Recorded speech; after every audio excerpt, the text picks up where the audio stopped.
token of the covenant which I make between me and you, and every living creature that is with you for perpetual generations. I do set my bow in the cloud, and it shall be for a token of a covenant between me and the earth.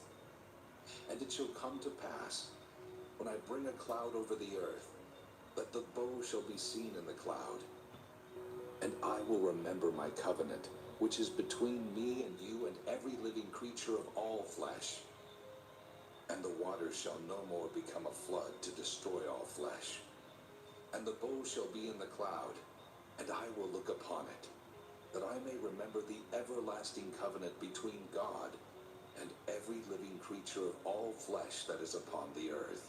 And God said unto Noah, This is the token of the covenant, which I have established between me and all flesh that is upon the earth. And the sons of Noah that went forth of the ark were Shem, and Ham, and Japheth. And Ham is the father of Canaan. These are the three sons of Noah, and of them was the whole earth overspread. And Noah began to be an husbandman, and he planted a vineyard. And he drank of the wine, and was drunken. And he was uncovered within his tent. And Ham, the father of Canaan, saw the nakedness of his father, and told his two brethren without. And Shem and Japheth took a garment, and laid it upon both their shoulders, and went backward, and covered the nakedness of their father. And their faces were backward, and they saw not their father's nakedness. And Noah awoke from his wine, and knew what his younger son had done unto him. And he said, Cursed be Canaan, a servant of servants shall he be unto his brethren. And he said, Blessed be the Lord God of Shem, and Canaan shall be his servant. God shall enlarge Japheth, and he shall dwell in the tents of Shem, and Canaan shall be his servant. And Noah lived after the flood 350 years. And all the days of Noah were 950 years, and he died. Chapter 10. Now these are the generations of the sons of Noah, Shem, Ham, and Japheth. And unto them were sons born after the flood. The sons of Japheth, Gomer, and Magog, and Madai, and Javan, and Tubal, and Meshech, and Tyrus. And the sons of Gomer, Ashkenaz, and Riphath, and Togarmah. And the sons of Javan, Elisha, and Tarshish, Kittim, and Dodamim. By these were the isles of the Gentiles divided in their lands, every one after his tongue, after their families in their nations. And the sons of Ham, Cush, and Mizraim, and Phut, and Canaan. And the sons of Cush, Seba, and Havilah, and Sabta, and Raamah, and Sabteka. And the sons of Raamah, Sheba, and Dedan. And Cush begat Nimrod. He began to be a mighty one in the earth. He was a mighty hunter before the Lord, wherefore it is said, even as Nimrod the mighty hunter before the Lord. And the beginning of his kingdom was Babel, and Ebrik, and Akkad, and Calneh in the land of Shinar. Out of that land went forth Asher, and builded Nineveh, and the city Rehoboth, and Calah, and Resen between Nineveh and Calah. The same is a great city. And Mizraim begat Ludim, and Anamim, and Lahabim, and Naphtahim, and Pathrusim, and Cashlehim, out of whom came Philistim, and Caphtorim. And Canaan begat Sidon his firstborn, and Heth, and the Jebusite, and the Amorite, and the Girgasite, and the Hivite, and the Archite, and the Sinite, and the Arvadite, and the Zemarite, and the Hamathite. And afterward were the families of the Canaanites spread abroad. And the border of the Canaanites was from Sidon, as thou comest to Gerar unto Gaza, as thou goest unto Sodom, and Gomorrah, and Admah, and Zeboim, even unto Lasha. These are the sons of Ham after their families, after their tongues, in their countries, and in their nations. Unto Shem also, the father of all the children of Eber, the brother of Japheth the elder, even to him were children born. The children of Shem, Elam, and Asher, and Arphaxad, and Lud, and Aram. And the children of Aram, Uz, and Hul, and Gether, and Mash.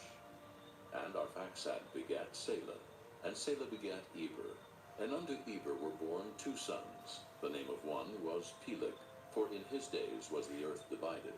And his brother's name was Joktan. And Joktan begat Almodad, and Sheleph, and Hazarmaveth, and Jerah, and Adoram, and Uzal, and Diklah, and Obal, and Abimael, and she May not understand one another's speech. So the Lord scattered them abroad from thence upon the face of all the earth, and they left off to build the city. Therefore is the name of it called Babel, because the Lord did there confound the language of all the earth. And from thence did the Lord scatter them abroad upon the face of all the earth. These are the generations of Shem. Shem was 100 years old and begat Arphaxad 2 years after the flood. And Shem lived after he begat Arphaxad 500 years and begat sons and daughters. And Arphaxad lived 35 years and begat Salah. And Arphaxad lived after he begat Salah 403 years and begat sons and daughters. And Salah lived 30 years and begat Eber. And Salah lived after he begat Eber 403 years and begat sons and daughters. And Eber lived 34 years and begat Peleg. And Eber lived after he begat Peleg 430 years and begat sons and daughters. And Peleg lived 30 years and begat Reu. And Peleg lived after he begat Reu 209 years and begat sons and daughters. And Reu lived 32 years and begat Serug. And Reu lived after he begat Serug 207 years and begat sons and daughters. And Serug lived 30 years and begat Nahor. And Serug lived after he begat Nahor 200 years and begat sons and daughters. And Nahor lived 29 years and begat Terah. And Nahor lived after he begat Terah 119 years and begat sons and daughters. And Terah lived 70 years and begat Abram, Nahor, and Haran. Now these are the generations of Terah. Terah begat Abram, Nahor, and Haran. And Haran begat Lot. And Haran died before his father Terah in the land of his nativity, in Ur of the Chaldees. And Abram and Nahor took them wives. The name of Abram's wife was Sarai, and the name of Nahor's wife, Milcah, the daughter of Haran, the father of Milcah, and the father of Iscah. But Sarai was barren, she had no child. And Terah took Abram his son, and Lot the son of Haran his son's son, and Sarai his daughter-in-law, his son Abram's wife. And they went forth with them from Ur of the Chaldees to go into the land of Canaan. And they came unto Haran, and dwelt there. And the days of Terah were 205 years, and Terah died in Haran. Chapter 12. Now the Lord had said unto Abram, Get thee out of thy country, and from thy kindred, and from thy father's house, unto a land that I will show thee. And I will make of thee a great nation, and I will bless thee, and make thy name great, and thou shalt be a blessing. And I will bless them that bless thee, and curse him that curseth thee. And in thee shall all families of the earth be blessed. So Abram departed as the Lord had spoken unto him, and Lot went with him. And Abram was 75 years old when he departed out of Haran. And Abram took Sarai his wife, and Lot his brother's son, and all their substance that they had gathered, and the souls that they had gotten in Haran. And they went forth to go into the land of Canaan. And into the land of Canaan they came. And Abram passed through the land unto the place of Sichem, unto the plain of Moreh, and the Canaanite was then in the land. And the Lord appeared unto Abram and said, Unto thy seed will I give this land. And there builded he an altar unto the Lord who appeared unto him. And he removed from thence unto a mountain on the east of Bethel, and pitched his tent, having Bethel on the west, and Hai on the east. And there he builded an altar unto the Lord, and called upon the name of the Lord. And Abram journeyed going on still toward the south. And there was a famine in the land, and Abram went down into Egypt to sojourn there, for the famine was grievous in the land. And it came to pass, when he was come near to enter into Egypt, that he said unto Sarai his wife, Behold now, I know that thou art a fair woman to look upon. Therefore it shall come to pass, when the Egyptians shall see thee, that they shall say, This is his wife. And they will kill me, but they will save thee alive. Say, I pray thee, thou art my sister, that it may be well with me for thy sake, and my soul shall live because of thee. And it came to pass that when Abram was come into Egypt, the Egyptians beheld the woman that she was very fair. The princes also of Pharaoh saw her, and commended her before Pharaoh. And the woman was taken into Pharaoh's house. And he entreated Abram well for her sake. And he had sheep and oxen, and he-asses, and men-servants, and maidservants, and she-asses, and camels. And the Lord plagued Pharaoh and his house with great plagues, because of Sarai Abram's wife. And Pharaoh called Abram and said, What is this that thou hast done unto me? Why didst thou not tell me that she was thy wife? Why saidst thou, she is my sister? So I might have taken her to me to wife.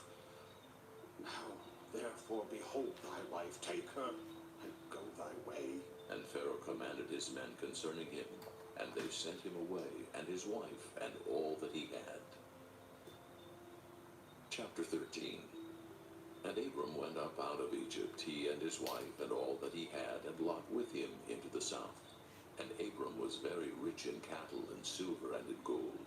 And he went on his journeys from the south, even to Bethel, unto the place where his tent had been at the beginning, between Bethel and Hai, unto the place of the altar which he had made there at the first. And there Abram called on the name of the Lord. And Lot also, which went with Abram, had flocks and herds and tents. And the land was not able to bear them, that they might dwell together, for their substance was great, so that they could not dwell together. And there was a strife between the herdmen of Abram's cattle and the herdmen of Lot's cattle. And the Canaanite and the Perizzite dwelled then in the land. And Abram said unto Lot, Let there be no strife, I pray thee, between me and thee, and between my herdmen and thy herdmen, for we be brethren. Is not the whole land before thee? Separate thyself, I pray thee, from me. If thou wilt take the left hand, then I will go to the right. Or, if thou depart to the right hand, then I will go to the left. And Lot lifted up his eyes, and beheld all the plain of Jordan, that it was well watered everywhere, before the Lord destroyed Sodom and Gomorrah, even as the garden of the Lord, like the land of Egypt, as thou comest unto Zoar.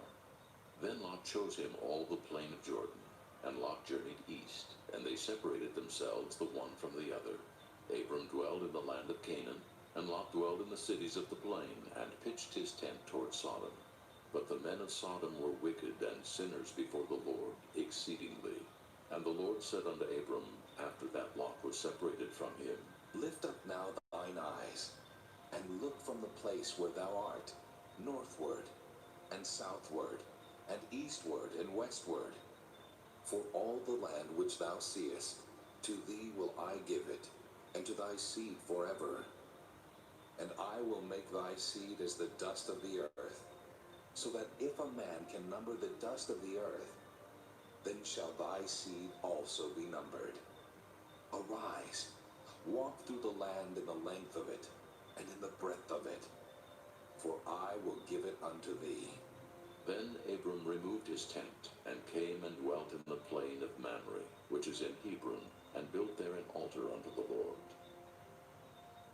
Chapter 14.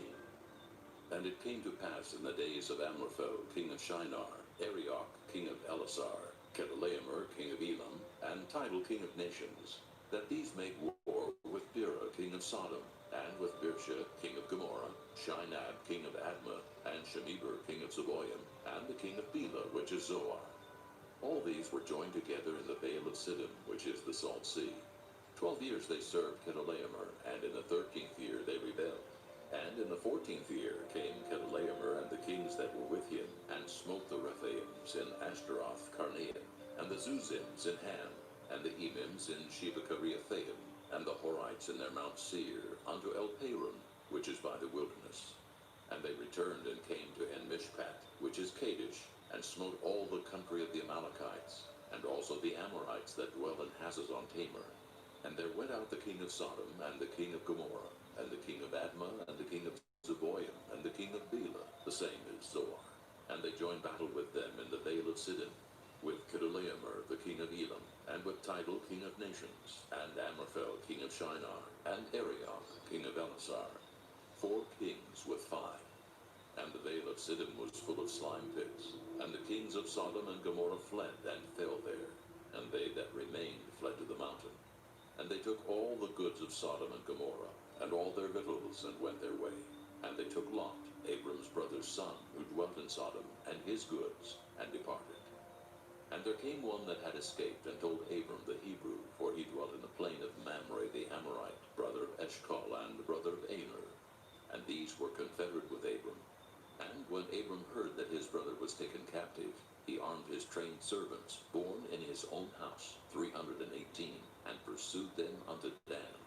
And he divided divided himself against them, he and his servants by night, and smote them, and pursued them unto Hobah, which is on the left hand of Damascus. And he brought back all the goods, and also brought again his brother Lot, and his goods, and the women also, and the people. And the king of Sodom went out to meet him after his return from the slaughter of Chedorlaomer, and of the kings that were with him at the valley of Shaveh, which is the king's dale. And Melchizedek, king of Salem, brought forth bread and wine, and he was the priest of the Most High God. And he blessed him, and said, Blessed be Abram, of the Most High God, possessor of heaven and earth, and blessed be the Most High God, which hath delivered thine enemies into thy hand. And he gave him tithes of all. And the king of Sodom said unto Abram, Give me the persons, and take the goods to thyself. And Abram said to the king of Sodom, I have lifted up mine hand unto the Lord, the Most High God, the possessor of heaven and earth, that I will not take from a thread even to a shoe latchet, and that I will not take anything that is thine, lest thou shouldest say, I have made Abram rich, save only that which the young men have eaten, and the portion of the men which went with me, Aner, Eshcol, and Mamre. Let them take their portion. Chapter 15. After these things the word of the Lord came unto Abram in a vision, saying, Fear not, Abram. I am thy shield, and thy exceeding great reward. And Abram said, Lord God, what wilt thou give me, seeing I go childless, and the steward of my house is this Eliezer of Damascus? And Abram said, Behold, to me thou hast given no seed, and lo, one born in my house is mine heir. And behold, the word of the Lord came unto him, saying, This shall not be thine heir, but he that shall come forth out of thine own bowels shall be thine heir. And he brought him forth abroad, and said, Look now toward heaven, and tell the stars that thou be able to number them. And he said unto him, So shall thy seed be. And he believed in the Lord, and he counted it to him for righteousness. And he said unto him, I am the Lord, that brought thee out of Ur of the Chaldees, to give thee this land to inherit it. And he said, Lord God, whereby shall I know that I shall inherit it? And he said unto him, Take me an heifer of 3 years old, and a she-goat of 3 years old, and a ram of 3 years old, and a turtle dove, and a young pigeon. And he took unto him all these, and divided them in the midst, and laid each piece one against another. But the birds divided he not. And when the fowls came down upon the carcasses, Abram drove them away. And when the sun was going down, a deep sleep fell upon Abram, and lo, an horror of great darkness fell upon him. And he said unto Abram, Know of a surety that thy seed shall be a stranger in a land that is not theirs, and shall serve them, and they shall afflict them 400 years. And also that nation whom they shall serve will I judge, and afterward shall they come out with great substance. And thou shalt go to thy fathers in peace. Thou shalt be buried in a good old age. But in the 4th generation they shall come hither again, for the iniquity of the Amorites is not yet full. And it came to pass that when the sun went down, and it was dark, behold, a smoking furnace and a burning lamp that passed between those pieces. In the same day the Lord made a covenant with Abram, saying, Unto thy seed have I given this land, from the river of Egypt unto the great river, the river Euphrates, the Kenites, and the Kenizzites, and the Cadmonites, and the Hittites, and the Perizzites, and the Rephaims, and the Amorites, and the Canaanites, and the Girgashites, and the Jebusites. Chapter 16. Now Sarai, Abram's wife, bare him no children, and she had an handmaid, an Egyptian, whose name was Hagar. And Sarai said unto Abram, Behold now, the Lord hath restrained me from bearing. I pray thee, go in unto my maid. It may be that I may obtain children by her. And Abram hearkened to the voice of Sarai. And Sarai, Abram's wife, took Hagar, her maid, the Egyptian, after Abram had dwelt 10 years in the land of Canaan, and gave her to her husband Abram to be his wife. And he went in unto Hagar, and she conceived. And when she saw that she had conceived, Her mistress was despised in her eyes. And Sarai said unto Abram, My wrong be upon thee. I have given my maid into thy bosom, and when she saw that she had conceived, I was despised in her eyes. The Lord judge between me and thee. But Abram said unto Sarai, Behold, thy maid is in thy hand. Do to her as it pleaseth thee. And when Sarai dealt hardly with her, she fled from her face. And the angel of the Lord found her by a fountain of water in the wilderness, by the fountain in the way to Shur. And he said, Hagar, Sarai's maid, whence camest thou, and whither wilt thou go? And she said, I flee from the face of my mistress Sarai. And the angel of the Lord said unto her, Return to thy mistress, and submit thyself under her hands. And the angel of the Lord said unto her, I will multiply thy seed exceedingly, that it shall not be numbered for multitude. And the angel of the Lord said unto her, Behold, thou art with child, and shalt bear a son, and shalt call his name Ishmael, because the Lord hath heard thy affliction. And he will be a wild man, his hand will be against every man, and every man's hand against him. And he shall dwell in the presence of all his brethren.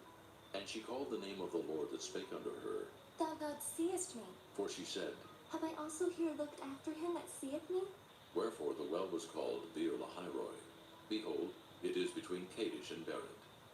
And Hagar bare Abram a son, and Abram called his son's name, which Hagar bare, Ishmael. And Abram was 86 years old when Hagar bare Ishmael to Abram. Chapter 17.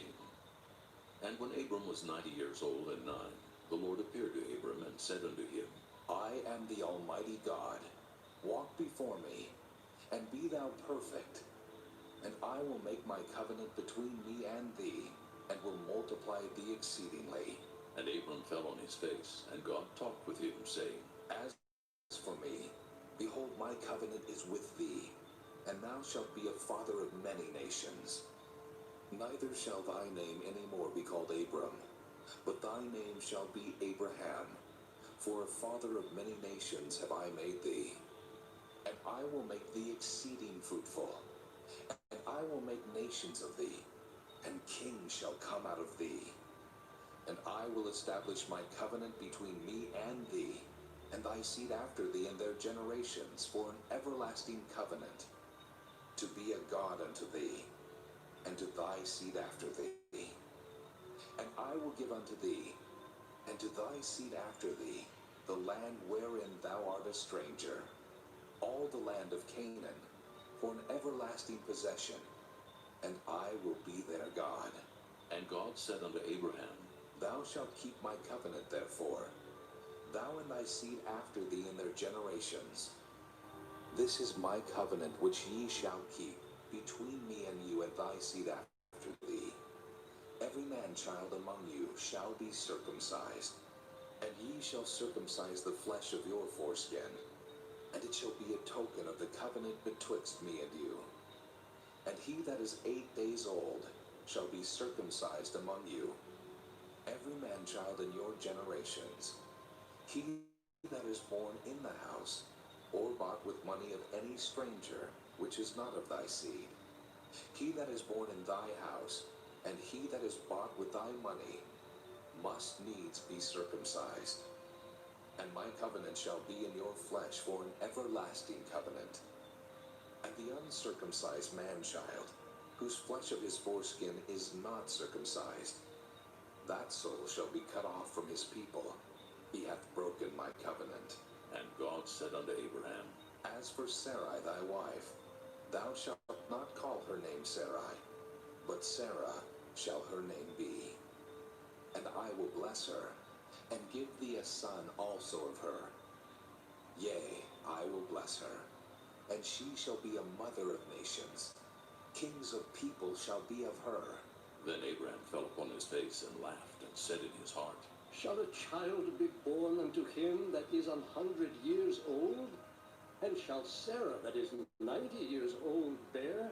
And Abraham said unto God, Oh, that Ishmael might live before thee. And God said, Sarah thy wife shall bear thee a son indeed, and thou shalt call his name Isaac. and I will establish my covenant with him for an everlasting covenant, and with his seed after him. And as for Ishmael, I have heard thee. Behold, I have blessed him, and will make him fruitful, and will multiply him exceedingly. 12 princes shall he beget, and I will make him a great nation. But my covenant will I establish with Isaac, which Sarah shall bear unto thee at this set time in the next year. And he left off talking with him, and God went up from Abraham.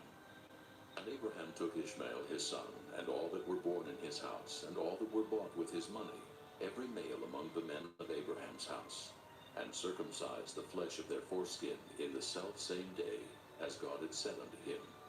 And Abraham was 90 years old and 9 when he was circumcised in the flesh of his foreskin. And Ishmael his son was 13 years old when he was circumcised in the flesh of his foreskin. In the selfsame day was Abraham circumcised, and Ishmael his son. And all the men of his house, born in the house, and bought with money of the stranger, were circumcised with him. Chapter 18. And the Lord appeared unto him in the plains of Mamre, and he sat in the tent door in the heat of the day. And he lifted up his eyes and looked, and lo, 3 men stood by him. And when he saw them, he ran to meet them from the tent door, and bowed himself toward the ground, and said, My Lord, if now I have found favor in thy sight, pass not away, I pray thee, from thy servant. Let a little water, I pray you, be fetched, and wash your feet, and rest yourselves under the tree. And I will fetch a morsel of bread, and comfort ye your hearts. After that ye shall pass on. For therefore are ye come to your servant. And they said, So do as thou hast said. And Abraham hastened into the tent unto Sarah, and said, Make ready quickly 3 measures of fine meal, knead it, and make cakes upon the hearth. And Abraham ran unto the herd, and fetched a calf tender and good, and gave it unto a young man, and he hasted to dress it. And he took butter and milk and the calf which he had dressed, and set it before them. And he stood by them under the tree, and they did eat. And they said unto him, Where is Sarah, thy wife? And he said, Behold, in the tent. And he said, I will certainly return unto thee according to the time of life, and lo, Sarah thy wife shall have a son. And Sarah heard it in the tent door which was behind him. Now Abraham and Sarah were old and well stricken in age, and it ceased to be with Sarah after the manner of women. Therefore Sarah laughed within herself, saying, After I am waxed old, shall I have pleasure, my Lord, being old also? And the Lord said unto Abraham, Wherefore did Sarah laugh, saying, Shall I of a surety bear a child which am old? Is anything too hard for the Lord? At the time appointed I will return unto thee, according to the time of life, and Sarah shall have a son. Then Sarah denied, saying, I laughed not. for she was afraid. And he said, Nay, but thou didst laugh. And the men rose up from thence, and looked toward Sodom. And Abraham went with them to bring them on the way. And the Lord said, Shall I hide from Abraham that thing which I do? Seeing that Abraham shall surely become a great and mighty nation, and all the nations of the earth shall be blessed in him? For I know him, that he will command his children and his household after him, and they shall keep the way of the Lord, to do justice and judgment, that the Lord may bring upon Abraham that which he hath spoken of him. And the Lord said, Because the cry of Sodom and Gomorrah is great, and because their sin is very grievous, I will go down now and see whether they have done altogether according to the cry of it, which is come unto me. And if not, I will know. And the men turned their faces from thence, and went toward Sodom. But Abraham stood yet before the Lord. And Abraham drew near, and said, Wilt thou also destroy the righteous with the wicked? Peradventure there be 50 righteous within the city. Wilt thou also destroy and not spare the place for the 50 righteous that are therein? Let be far from thee to do after this manner, to slay the righteous with the wicked, and that the righteous should be as the wicked. Let be far from thee. Shall not the judge of all the earth do right?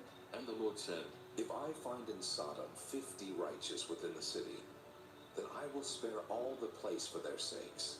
And Abraham answered and said, Behold now, I have taken upon me to speak unto the Lord, which am but dust and ashes.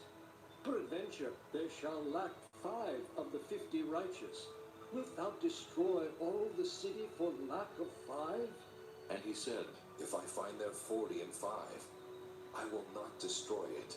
And he spake unto him yet again, and said, Peradventure there shall be 40 found there. And he said, I will not do it for 40's sake. And he said unto him, Oh, let not the Lord be angry, and I will speak. Peradventure there shall 30 be found there. And he said, I will not do it if I find 30 there. And he said, Behold now, I have taken upon me to speak unto the Lord. Peradventure there shall be 20 found there.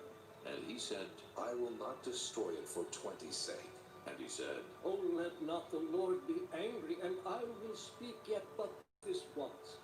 Peradventure 10 shall be found there. And he said, I will not destroy it for 10's sake. And the Lord went his way as soon as he had left communing with Abraham. And Abraham returned unto his place. Chapter 19. And there came 2 angels to Sodom and even, and Lot sat in the gate of Sodom. And Lot, seeing them, rose up to meet them, and he bowed himself with his face toward the ground. And he said, Behold now, my lords, turn in, I pray you, into your servant's house, and tarry all night, and wash your feet, and ye shall rise up early, and go on your ways. And they said, Nay, but we will abide in the street all night. And he pressed upon them greatly, and they turned in unto him, and entered into his house. And he made them a feast, and did bake unleavened bread, and they did eat. But before they lay down, the men of the city, even the men of Sodom, compassed the house round, both old and young, all the people from every quarter. And they called unto Lot, and said unto him, Where are the men which came into thee this night? Bring them out unto us, that we may know them.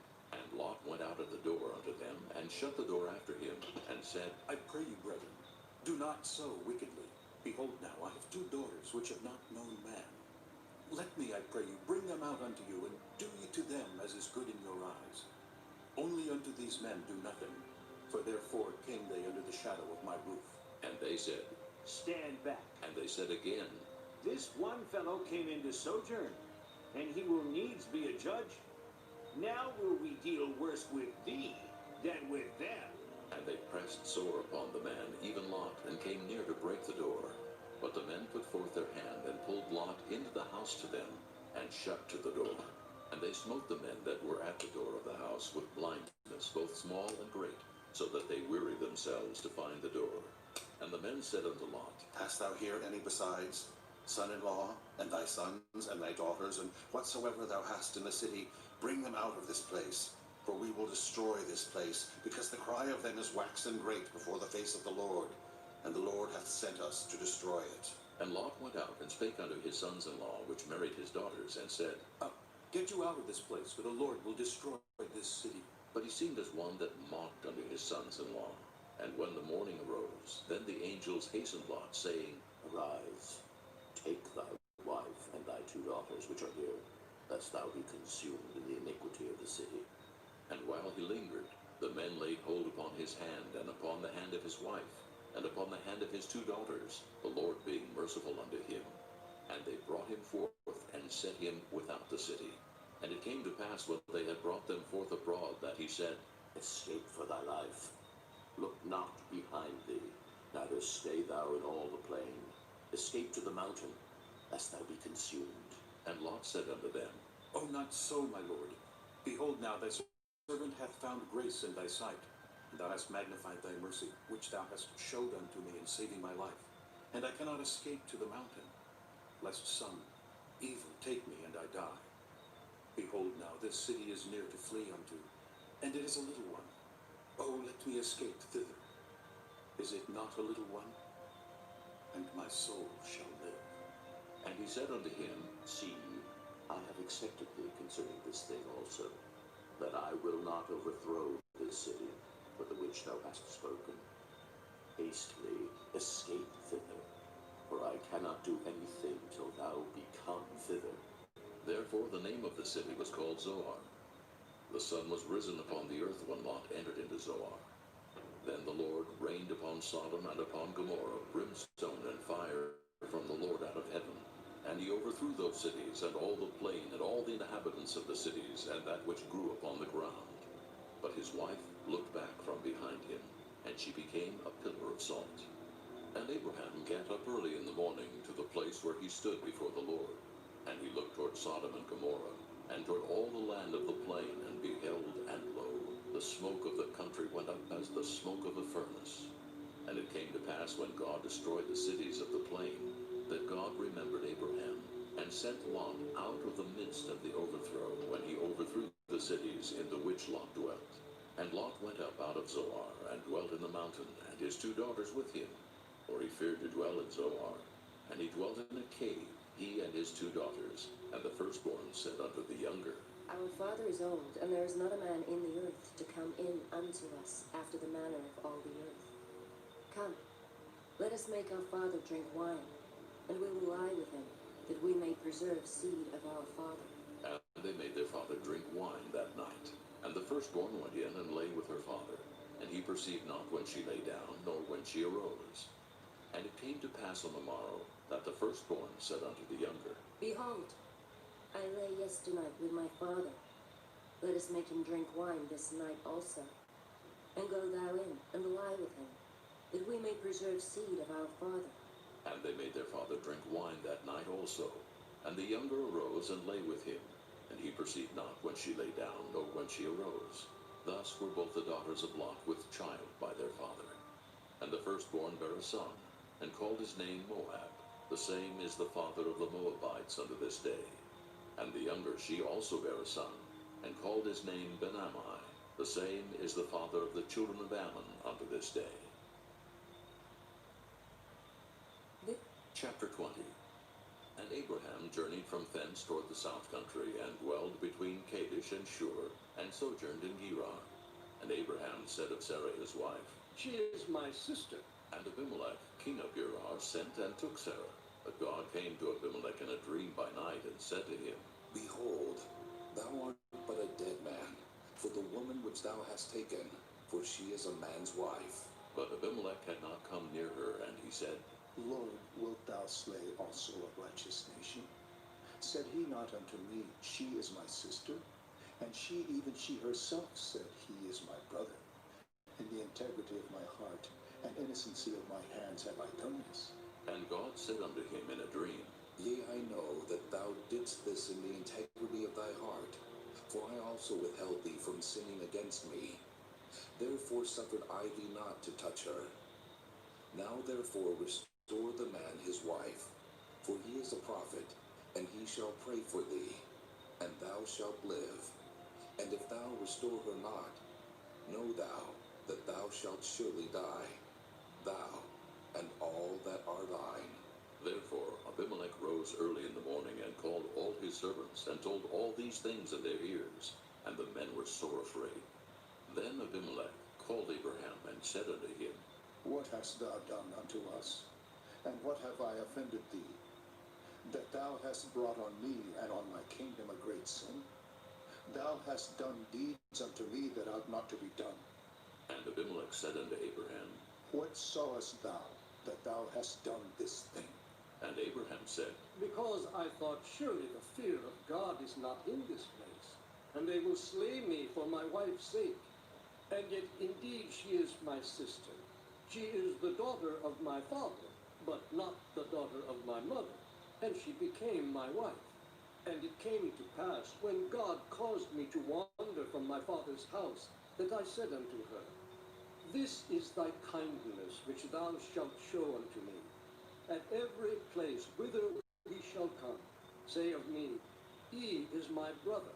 And Abimelech took sheep and oxen and men servants and women servants, and gave them unto Abraham, and restored him Sarah his wife. And Abimelech said, Behold, my land is before thee. Dwell where it pleaseth thee. And unto Sarah he said, Behold, I have given thy brother 1,000 pieces of silver. Behold, he is to thee a covering of the eyes, unto all that are with thee, and with all other. Thus she was reproved. So Abraham prayed unto God, and God healed Abimelech and his wife and his maidservants, and they bare children. For the Lord had fast because of Sarah, Abraham's wife. Chapter 21. And the Lord visited Sarah as he had said, and the Lord did unto Sarah as he had spoken. For Sarah conceived and bare Abraham a son in his old age, at the set time of which God had spoken to him. And Abraham called the name of his son that was born unto him, whom Sarah bare to him, Isaac. And Abraham circumcised his son Isaac, being 8 days old, as God had commanded him. And Abraham was 100 years old when his son Isaac was born unto him. And Sarah said, God hath made me to laugh, so that all that hear will laugh with me. And she said, Who would have said unto Abraham that Sarah should have given children suck? For I have borne him a son in his old age. And the child grew and was weaned, and Abraham made a great feast the same day that Isaac was weaned. And Sarah saw the son of Hagar the Egyptian, which she had born unto Abraham, mocking.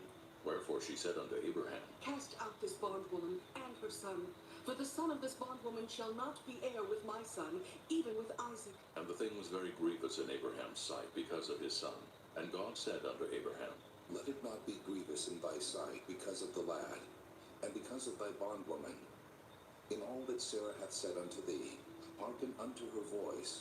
For in Isaac shall thy seed be called, and also of the son of the bondwoman will I make a nation, because he is thy seed. And Abraham rose up early in the morning, and took bread and a bottle of water, and gave it unto Hagar, putting it on her shoulder, and the child, and sent her away.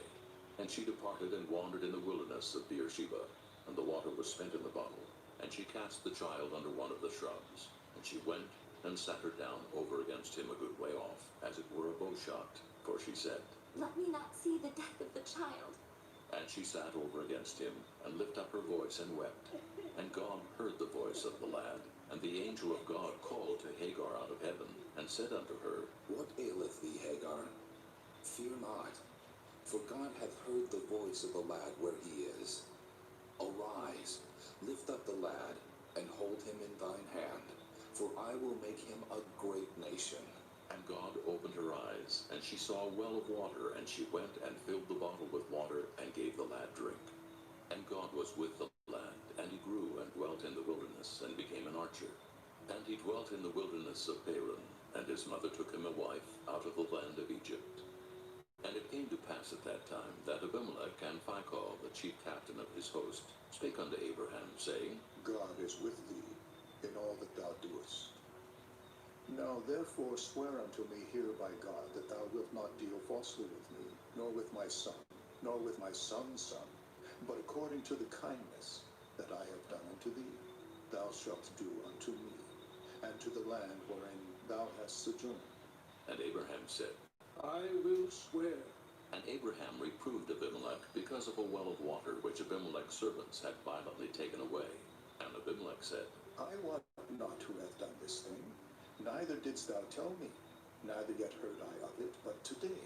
And Abraham took sheep and oxen, and gave them unto Abimelech, and both of them made a covenant.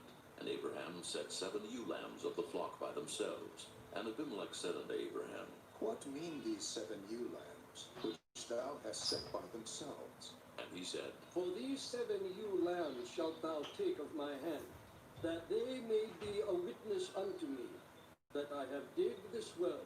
Wherefore he called that place Beersheba, because there they sware both of them. Thus they made a covenant at Beersheba. Then Abimelech rose up, and Phicol the chief captain of his host, and they returned into the land of the Philistines. And Abraham planted a grove in Beersheba, and called thereon the name of the Lord, the everlasting God. And Abraham sojourned in the Philistines' land many days. Chapter 22. And it came to pass after these things that God did tempt Abraham, and said unto him, Abraham. And he said, Behold, here I am. And he said, Take now thy son, thine only son Isaac, whom thou lovest, and get thee into the land of Moriah, and offer him there for a burnt offering upon one of the mountains which I will tell thee of. And Abraham rose up early in the morning, and saddled his ass, and took 2 of his young men with him, and Isaac his son, and clave the wood for the burnt offering, and rose up, and went unto the place of which God had told him. Then on the 3rd day Abraham lifted up his eyes, and saw the place afar off. And Abraham said unto his young men, Abide ye here with the ass, and I and the lad will go yonder and worship, and come again to you. And Abraham took the wood of the burnt offering, and laid it upon Isaac his son. And he took the fire in his hand, and a knife, and they went both of them together. And Isaac spake unto Abraham his father, and said, My father. And he said, Here am I, my son. And he said, Behold the fire and the wood, but where is the lamb for a burnt offering? And Abraham said, My son, God will provide himself a lamb for a burnt offering. So they went, both of them together. And they came to the place which God had told him of. And Abraham built an altar there, and laid the wood in order, and bound Isaac his son, and laid him on the altar upon the wood. And Abraham stretched forth his hand, and took the knife to slay his son. And the angel of the Lord called unto him out of heaven, and said, Abraham, Abraham. And he said, Here am I. And he said, Lay not thine hand upon the lad, neither do thou anything unto him. For now I know that thou fearest God, seeing thou hast not withheld thy son, thine only son, from me. And Abraham lifted up his eyes, and looked, and behold, behind him a ram caught in a thicket by his horns. And Abraham went and took the ram, and offered him up for a burnt offering in the stead of his son. And Abraham called the name of that place Jehovah-Jireh, as it is said to this day, In the mount of the Lord it shall be seen. And the angel of the Lord called unto Abraham out of heaven the second time, and said, By myself have I sworn, saith the Lord, for because thou hast done this thing, and hast not withheld thy son, thine only son, that in blessing I will bless thee, and in multiplying I will multiply thy seed as the stars of the heaven, and as the sand which is upon the seashore. And thy seed shall possess the gate of his enemies. And in thy seed shall all the nations of the earth be blessed, because thou hast obeyed my voice. So Abraham returned unto his young men, and they rose up and went together to Beersheba. And Abraham dwelt at Beersheba. And it came to pass after these things, that it was told Abraham, saying, Behold, Milcah, she hath also borne children unto thy brother Nahor, Huz his firstborn, and Buz his brother, and Kemuel the father of Aram, and Kesed, and Hazo, and Pildash, and Jidlaph, and Bethuel. And Bethuel begat Rebekah. These 8 Milcah did bear to Nahor, Abraham's brother. And his concubine, whose name was Reumah, she bare also Tebah, and Gaham, and Thahash, and Maacah. Chapter 23. And Sarah was 107 and 20 years old. These were the years of the life of Sarah. And Sarah died in Kirjath-arba, the same as Hebron in the land of Canaan. And Abraham came to mourn for Sarah, and to weep for her. And Abraham stood up from before his dead, and spake unto the sons of Heth, saying, I am a stranger and a sojourner with you. Give me a possession of a burying place with you, that I may bury my dead out of my sight. And the children of Heth answered Abraham, saying unto him, Hear us, my lord. Thou art a mighty prince among us. In the choice of our sepulchres, bury thy dead. None of us shall withhold from thee his sepulchre, but that thou mayest bury thy dead. And Abraham stood up and bowed himself to the people of the land, even to the children of Heth. And he communed with them, saying, If it be your mind that I should bury my dead out of my sight, hear me, and entreat for me to Ephron, the son of Zohar, that he may give me the cave of Machpelah, which he hath, which is in the end of his field. For as much money as it is worth, he shall give it me for a possession of a burying place amongst you. And Ephron dwelt among the children of Heth. And Ephron the Hittite answered Abraham in the audience of the children of Heth, even of all that went in at the gate of his city, saying, Nay, my lord, hear me. The field give I thee, and the cave that is therein I give it thee. In the presence of the sons of my people give I it thee. Bury thy dead. And Abraham bowed down himself before the people of the land. And he spake unto Ephron in the audience of the people of the land, saying, But if thou wilt give it, I pray thee, hear me. I will give thee money for the field. Take it of me, and I will bury my dead there. And Ephron answered Abraham, saying unto him, My lord, hearken unto me. The land is worth 400 shekels of silver. What is that betwixt me and thee? Bury therefore thy dead. And Abraham hearkened unto Ephron. And Abraham weighed to Ephron the silver which he had named in the audience of the sons of Heth, 400 shekels of silver, current money with the merchant.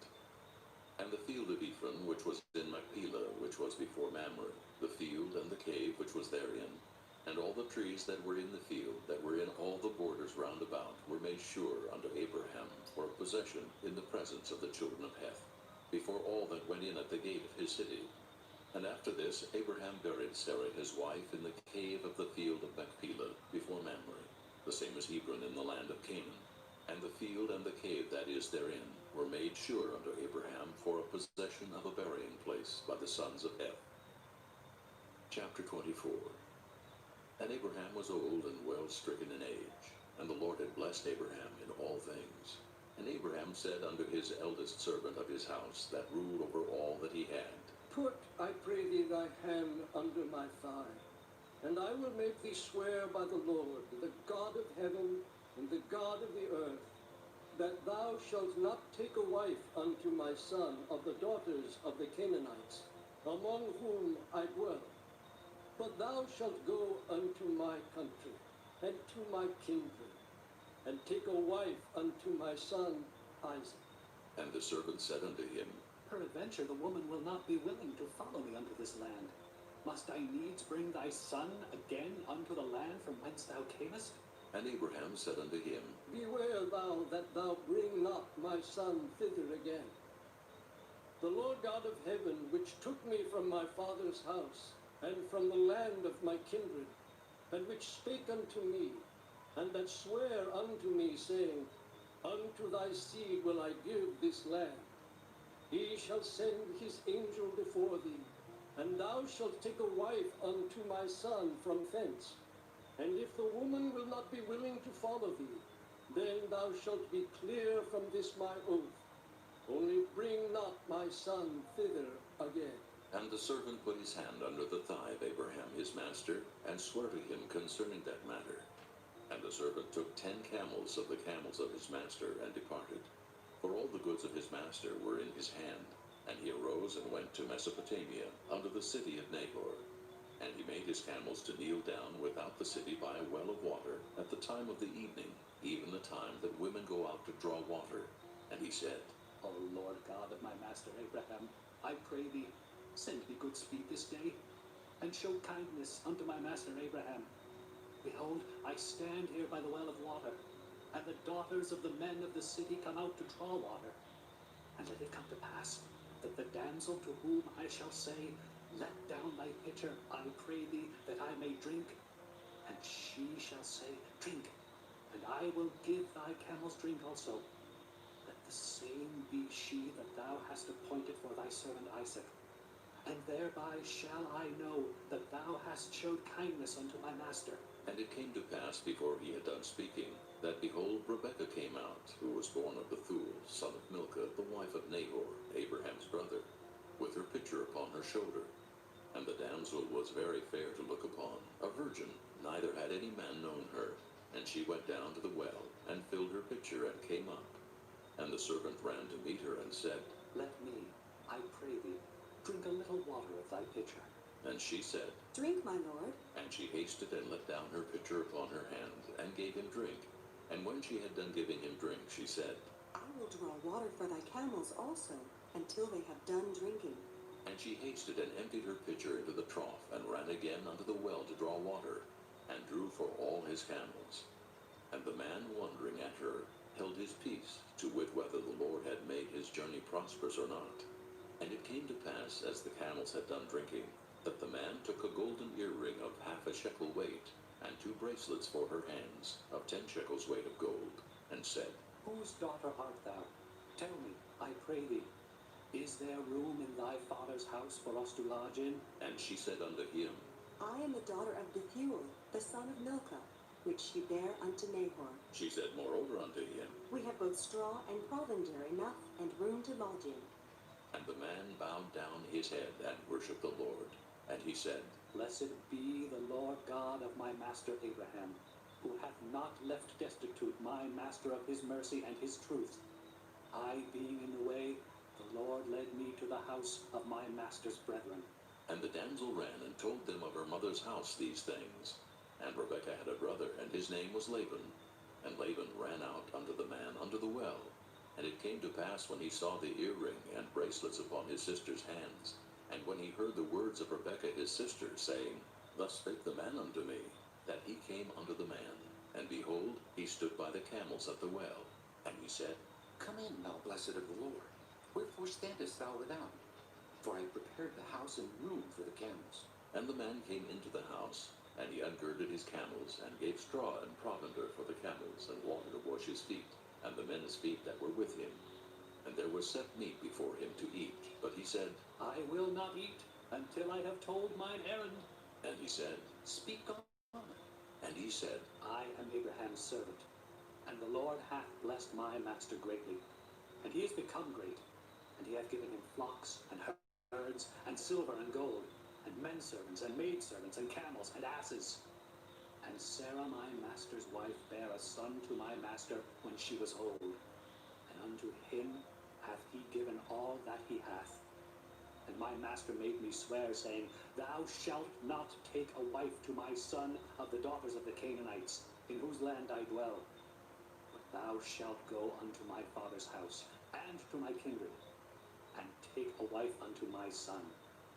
And I said unto my master, Peradventure the woman will not follow me. And he said unto me, The Lord before whom I walk will send his angel with thee, and prosper thy way. And thou shalt take a wife for my son of my kindred, and of my father's house. Then shalt thou be clear from this my oath, when thou comest to my kindred. And if they give not thee one, thou shalt be clear from my oath. And I came this day unto the well, and said, O Lord God of my master Abraham, if now thou do prosper my way which I go, behold, I stand by the well of water. And it shall come to pass, that when the virgin cometh forth to draw water, and I say to her, Give me, I pray thee, a little water of thy pitcher to drink. And she say to me, Both drink thou, and I will also draw for thy camels. Let the same be the woman whom the Lord hath appointed out for my master's son. And before I had done speaking in mine heart, behold, Rebekah came forth with her pitcher on her shoulder. And she went down unto the well, and drew water. And I said unto her, Let me drink, I pray thee.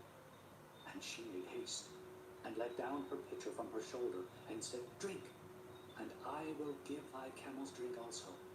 So I drank, and she made the camels drink also. And I asked her, and said, Whose daughter art thou? And she said, The daughter of Bethuel, Nahor's son, whom Milcah bare unto him. And I put the earring upon her face, and the bracelets upon her hands.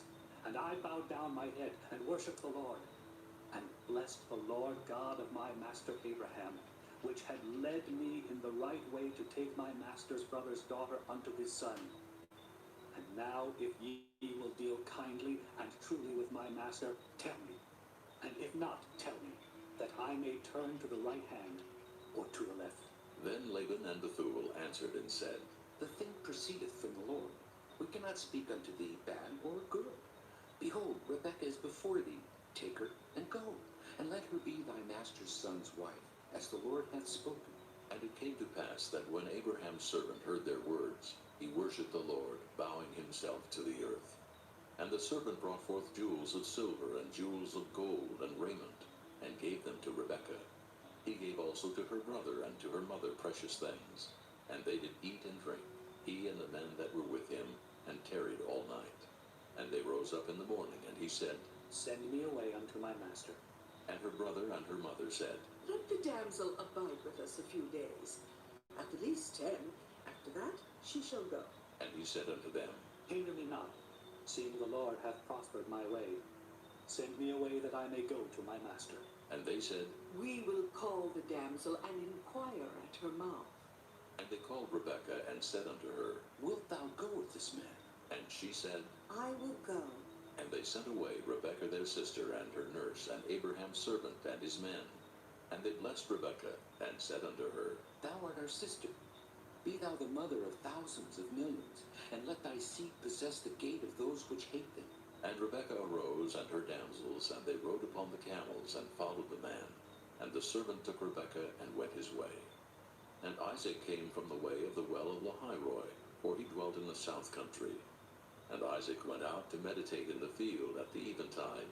And he lifted up his eyes, and saw, and behold, the camels were coming.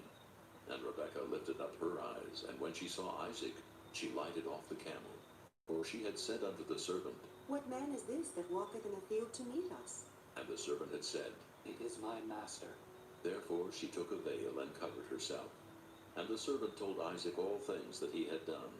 And Isaac brought her into his mother Sarah's tent, and took Rebekah, and she became his wife. And he loved her, and Isaac was comforted after his mother's death. Chapter 25. Then again Abraham took a wife, and her name was Keturah, and she bare him Zimran, and Jokshan, and Medan, and Midian, and Ishbak, and Shua. And Jokshan begat Sheba, and Dedan. And the sons of Dedan were Asherim, and Letushim, and Leammim. And the sons of Midian, Ephah, and Epher, and Hanok, and Abidah, and Eldaah. All these were the children of Keturah.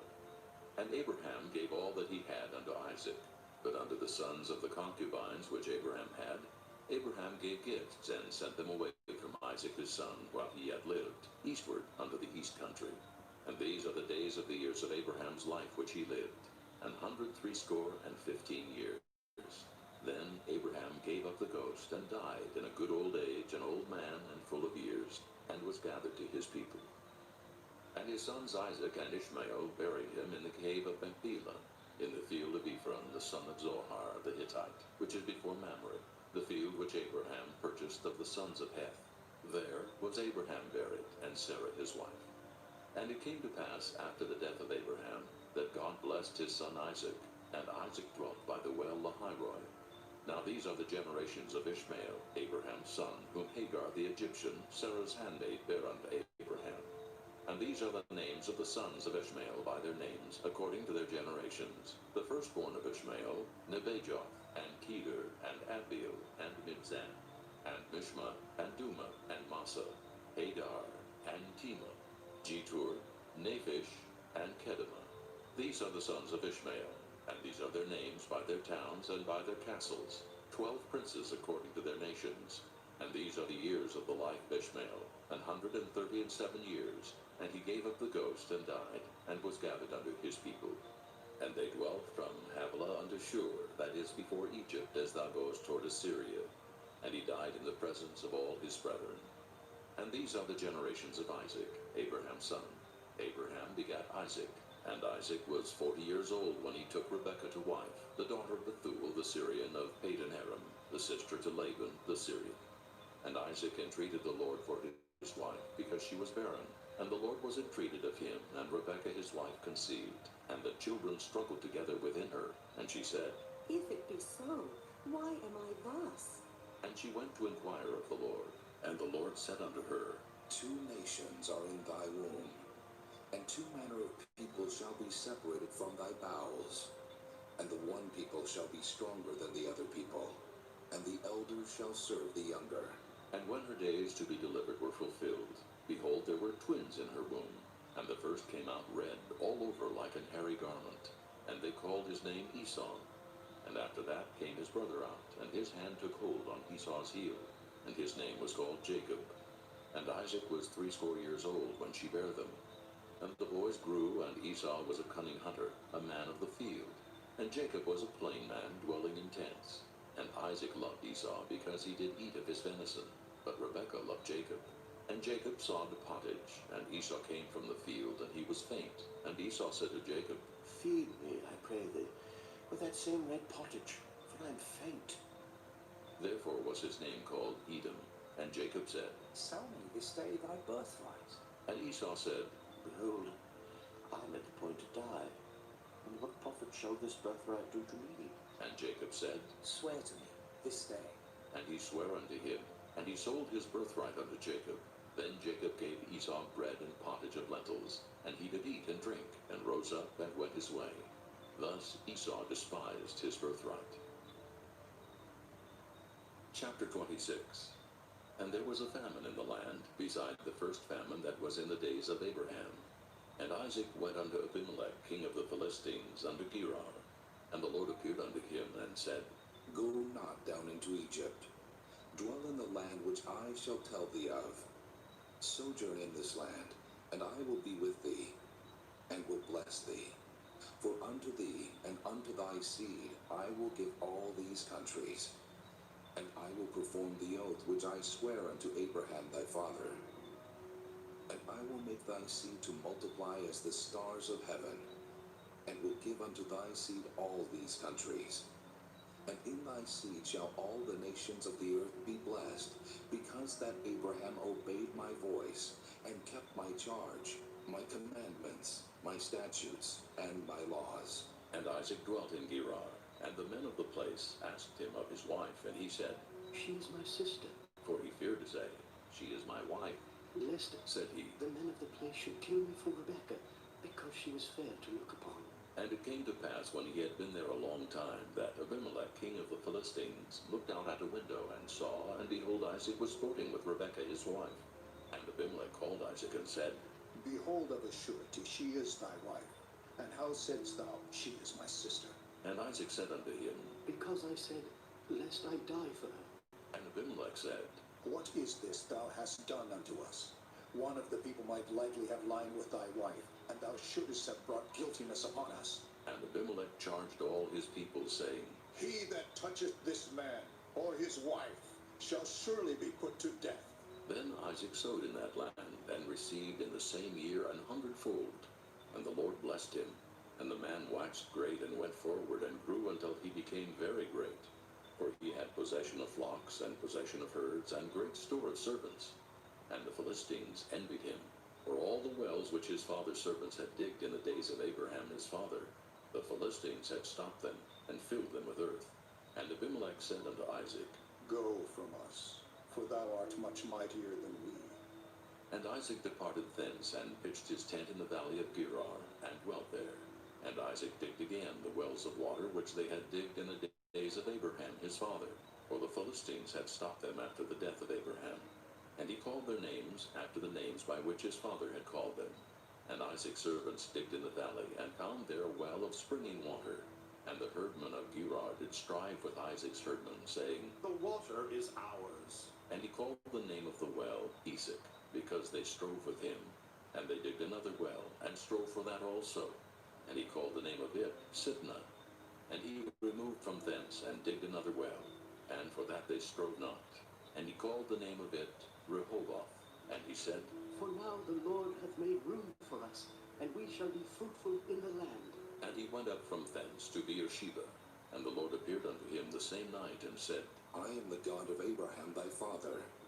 Fear not, for I am with thee, and will bless thee, and multiply thy seed for my servant Abraham's sake. And he builded an altar there, and called upon the name of the Lord, and pitched his tent there. And there Isaac's servants digged a well. Then Abimelech went to him from Gerar, and Ahuzzath, one of his friends, and Phicol, the chief captain of his army. And Isaac said unto them, Wherefore come ye to me, seeing ye hate me, and have sent me away from you? And they said, We saw certainly that the Lord was with thee. And we said, Let there be now an oath betwixt us, even betwixt us and thee, and let us make a covenant with thee, that thou wilt do us no hurt, as we have not touched thee, and as we have done unto thee nothing but good, and have sent thee away in peace. Thou art now the blessed of the Lord. And he made them a feast, and they did eat and drink. And they rose up betimes in the morning, and sware one to another, and Isaac sent them away, and they departed from him in peace. And it came to pass the same day that Isaac's servants came, and told him concerning the well which they had digged, and said unto him, We have found water. And he called it Sheba. Therefore the name of the city is Beersheba unto this day. And Esau was 40 years old when he took to wife Judith the daughter of Beeri the Hittite, and Bashemath the daughter of Elon the Hittite, which were a grief of mind unto Isaac and to Rebekah. Chapter 27. And it came to pass that when Isaac was old, and his eyes were dim, so that he could not see, he called Esau his eldest son, and said unto him, my son. And he said unto him, Behold, here am I. and he said, Behold, now I am old. I know not the day of my death. Now therefore take, I pray thee, thy weapons, thy quiver, and thy bow, and go out to the field, and take me some venison, and make me savory meat such as I love, and bring it to me, that I may eat, that my soul may bless thee before I die. And Rebekah heard when Isaac spake to Esau his son. And Esau went to the field to hunt for venison, and to bring it. And Rebekah spake unto Jacob her son, saying, Behold, I heard thy father speak unto Esau thy brother, saying, Bring me venison, and make me savory meat, that I may eat, and bless thee before the Lord before my death. Now therefore, my son, obey my voice according to that which I command thee. Go now to the flock, and fetch me from thence 2 good kids of the goats, and I will make them savory meat for thy father, such as he loveth. And thou shalt bring it to thy father, that he may eat, and that he may bless thee before his death. And Jacob said to Rebekah his mother, Behold, Esau my brother is a hairy man, and I am a smooth man. My father peradventure will feel me, and I shall seem to him as a deceiver, and I shall bring a curse upon me, and not a blessing. And his mother said unto him, Upon me be thy curse, my son. Only obey my voice, and go fetch me them. And he went and fetched and brought them to his mother. And his mother made savory meat such as his father loved. And Rebekah took goodly raiment of her eldest son Esau, which were with her in the house, and put them upon Jacob her younger son. And she put the skins of the kids of the goats upon his hands, and upon the smooth of his neck. And she gave the savory meat and the bread which she had prepared into the hand of her son Jacob. And he came unto his father and said, My father. And he said, Here am I. Who art thou, my son? And Jacob said unto his father, I am Esau, thy firstborn. I have done according as thou badest me. Arise, I pray thee, sit, and eat of my venison, that thy soul may bless me. And Isaac said unto his son, How is it that thou hast found it so quickly, my son? And he said, Because the Lord thy God brought it to me. And Isaac said unto Jacob, Come near, I pray thee, that I may feel thee, my son, whether thou be my very son Esau or not. And Jacob went near unto Isaac his father, and he felt him, and said, The voice is Jacob's voice, but the hands are the hands of Esau. And he discerned him not, because his hands were hairy as his brother Esau's hands. So he blessed him, and he said, Art thou my very son Esau? And he said, I am. And he said, Bring it near to me, and I will eat of my son's venison, that my soul may bless thee. And he brought it near to him, and he did eat, and he brought him wine, and he drank. And his father Isaac said unto him, Come near now, and kiss me, my son. And he came near, and kissed him. And he smelled the smell of his raiment, and blessed him, and said, See, the smell of my son is as the smell of a field which the Lord hath blessed. Therefore, God give thee of the dew of heaven, and the fatness of the earth, and plenty of corn and wine. Let people serve thee, and nations bow down to thee. Be Lord over thy brethren, and let thy mother's sons bow down to thee. Cursed be every one that curseth thee, and blessed be he that blesseth thee. And it came to pass, as soon as Isaac had made an end of blessing Jacob, and Jacob was yet scarce gone out from the presence of Isaac his father, that Esau his brother came in from his hunting. And he also had made savory meat, and brought it unto his father, and said unto his father, Let my father arise, and eat of his son's venison, that thy soul may bless me. And Isaac his father said unto him, Who art thou? And he said, I am thy son, thy firstborn Esau. And Isaac trembled very exceedingly, and said, Who, where is he that hath taken venison, and brought it me? And I have eaten of all before thou camest, and have blessed him. Yea, and he shall be blessed. And when Esau heard the words of his father, he cried with a great and exceeding bitter cry, and said unto his father, Bless me, even me also, O my father. And he said, Thy brother came with subtlety, and hath taken away thy blessing. And he said, Is not he rightly named Jacob?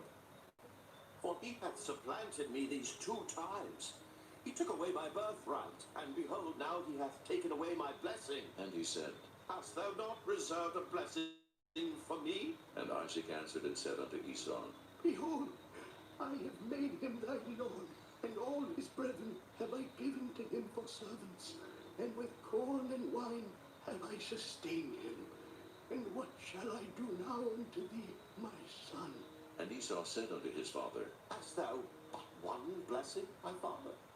Bless me, even me also, O my father. And Esau lifted up his voice and wept. And Isaac his father answered and said unto him, Behold, thy dwelling shall be the fatness of the earth, and of the dew of heaven from above. And by thy sword shalt thou live, and shalt serve thy brother. And it shall come to pass, when thou shalt have the dominion, that thou shalt break his yoke from off thy neck. And Esau hated Jacob because of the blessing wherewith his father blessed him. And Esau said in his heart, The days of mourning for my father are at hand. Then will I slay my brother Jacob. And these words of Esau her elder son were told to Rebekah. And she sent and called Jacob her younger son, and said unto him, Behold, thy brother Esau, as touching thee, doth comfort himself, purposing to kill thee. Now therefore, my son, obey my voice, and arise. Flee thou to Laban, my brother, to Haran, and tarry with him a few days, until thy brother's fury turn away, until thy brother's anger turn away from thee, and he forget that which thou hast done to him. Then I will send, and fetch thee from thence. Why should I be deprived also of you both in one day? And Rebekah said to Isaac, I am weary of my life because of the daughters of Heth. If Jacob take a wife of the daughters of Heth, such as these which are of the daughters of the land, what good shall my life do me? Chapter 28. And Isaac called Jacob, and blessed him, and charged him, and said unto him, Thou shalt not take a wife of the daughters of Canaan. Arise, go to Padan-aram, to the house of Bethuel, thy mother's father, and take thee a wife from thence of the daughters of Laban, thy mother's brother. And God Almighty bless thee, and make thee fruitful, and multiply thee, that thou mayest be a multitude of people, and give thee the blessing of Abraham to thee and to thy seed with thee, that thou mayest inherit the land wherein thou art a stranger, which God gave unto Abraham. And Isaac sent away Jacob, and he went to Padan-aram unto Laban, son of Bethuel the Syrian, the brother of Rebekah, Jacob's and Esau's mother. When Esau saw that Isaac had blessed Jacob, and sent him away to Padan-aram to take him a wife from thence, and that as he blessed him, he gave him a charge, saying, Thou shalt not take a wife of the daughters of Canaan. And that Jacob obeyed his father and his mother, and was gone to Padan-aram. And Esau, seeing that the daughters of Canaan pleased not Isaac his father, then went Esau unto Ishmael, and took unto the wives which he had Mahalath, the daughter of Ishmael, Abraham's son, the sister of Nebajoth, to be his wife. And Jacob went out from Beersheba, and went toward Haran. And he lighted upon a certain place, and tarried there all night, because the sun was set. And he took of the stones of that place, and put them for his pillows, and lay down in that place to sleep. And he dreamed, and behold, a ladder set up on the earth, and the top of it reached to heaven. And behold, the angels of God ascending and descending on it. And behold, the Lord stood above it, and said, I am the Lord God of Abraham thy father, and the God of Isaac. The land whereon thou liest, to thee will I give it, and to thy seed. And thy seed shall be as the dust of the earth, and thou shalt spread abroad to the west, and to the east, and to the north, and to the south. And in thee and in thy seed shall all the families of the earth be blessed. And behold, I am with thee, and will keep thee in all places whither thou goest, and will bring thee again into this land. For I will not leave thee, until I have done that which I have spoken to thee of. And Jacob awaked out of his sleep, and he said, Surely the Lord is in this place, and I knew it not. And he was afraid, and said, How dreadful is this place!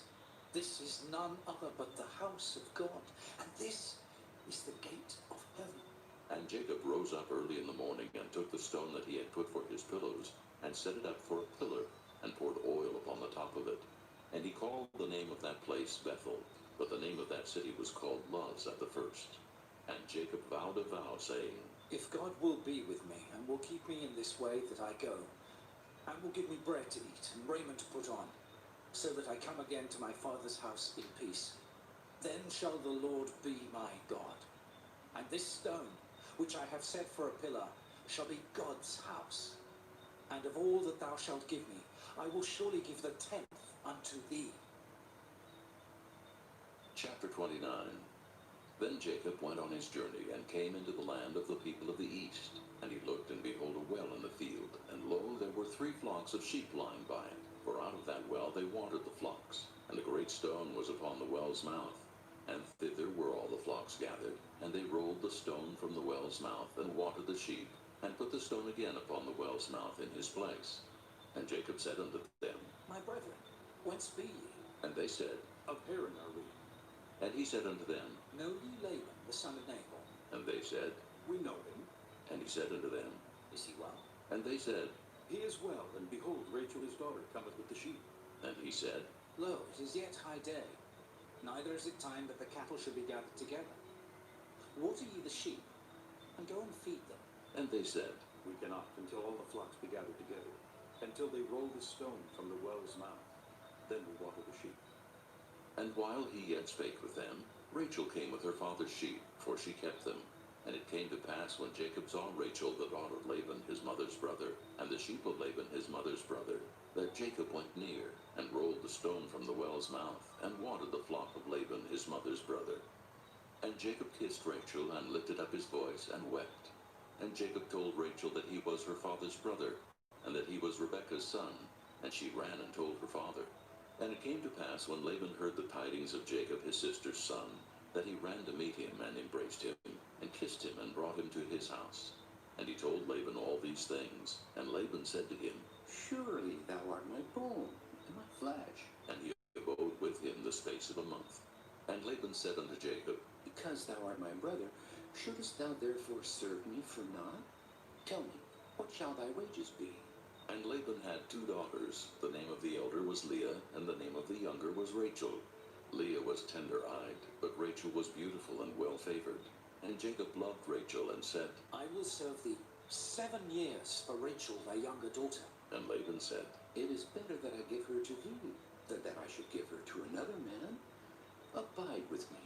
And Jacob served 7 years for Rachel, and they seemed unto him but a few days, for the love he had to her. And Jacob said unto Laban, Give me my wife, for my days are fulfilled, that I may go in unto her. And Laban gathered together all the men of the place, and made a feast. And it came to pass in the evening, that he took Leah his daughter, and brought her to him, and he went in unto her. And Laban gave unto his daughter Leah Zilpah his maid for a handmaid. And it came to pass that in the morning, behold, it was Leah. And he said to Laban, What is this thou hast done unto me? Did not I serve with thee for Rachel? Wherefore then hast thou beguiled me? And Laban said, It must not be so done in our country, to give the younger before the firstborn. Fulfill her week, and we will give thee this also, for the service which thou shalt serve with me yet 7 other years. And Jacob did so, and fulfilled her week. And he gave him Rachel his daughter to wife also. And Laban gave to Rachel his daughter Bilhah his handmaid to be her maid. And he went in also unto Rachel, and he loved also Rachel more than Leah, and served with him yet 7 other years. And when the Lord saw that Leah was hated, he opened her womb, but Rachel was barren. And Leah conceived and bare a son, and she called his name Reuben, for she said, Surely the Lord hath looked upon my affliction. Now therefore my husband will love me. And she conceived again, and bare a son, and said, Because the Lord hath heard that I was hated, he hath therefore given me this son also. And she called his name Simeon. And she conceived again, and bare a son, and said, Now this time will my husband be joined unto me, because I have borne him 3 sons. Therefore was his name called Levi. And she conceived again, and bare a son, and she said, Now will I praise the Lord. Therefore she called his name Judah, and left bearing. Chapter 30. And when Rachel saw that she bare Jacob no children, Rachel envied her sister and said unto Jacob, Give me children, or else I die. and Jacob's anger was kindled against Rachel, and he said, Am I in God's stead, who hath withheld from thee the fruit of the womb? And she said, Behold my maid Bilhah, go in unto her, and she shall bear upon my knees, that I may also have children by her. And she gave him Bilhah her handmaid to wife, and Jacob went in unto her. And Bilhah conceived, and bare Jacob a son. And Rachel said, God hath judged me, and hath also heard my voice, and hath given me a son. Therefore called she his name Dan. And Bilhah, Rachel's maid, conceived again, and bare Jacob a second son. And Rachel said, With great wrestlings have I wrestled with my sister, and I have prevailed. and she called his name Naphtali. When Leah saw that she had left bearing, she took Zilpah her maid, and gave her Jacob to wife. And Zilpah, Leah's maid, bare Jacob a son. And Leah said, A troop cometh. and she called his name Gad. And Zilpah, Leah's maid, bare Jacob a second son. And Leah said, Happy am I, for the daughters will call me blessed. and she called his name Asher. And Reuben went in the days of wheat harvest, and found mandrakes in the field, and brought them unto his mother Leah. Then Rachel said to Leah, Give me, I pray thee, of thy son's mandrakes. and she said unto her, Is it a small matter that thou hast taken my husband? And wouldest thou take away my son's mandrakes also? and Rachel said, Therefore he shall lie with thee tonight for thy son's mandrakes. and Jacob came out of the field in the evening, and Leah went out to meet him, and said, Thou must come in unto me, for surely I have hired thee with my son's mandrakes. and he lay with her that night. And God hearkened unto Leah, and she conceived, and bare Jacob the fifth son.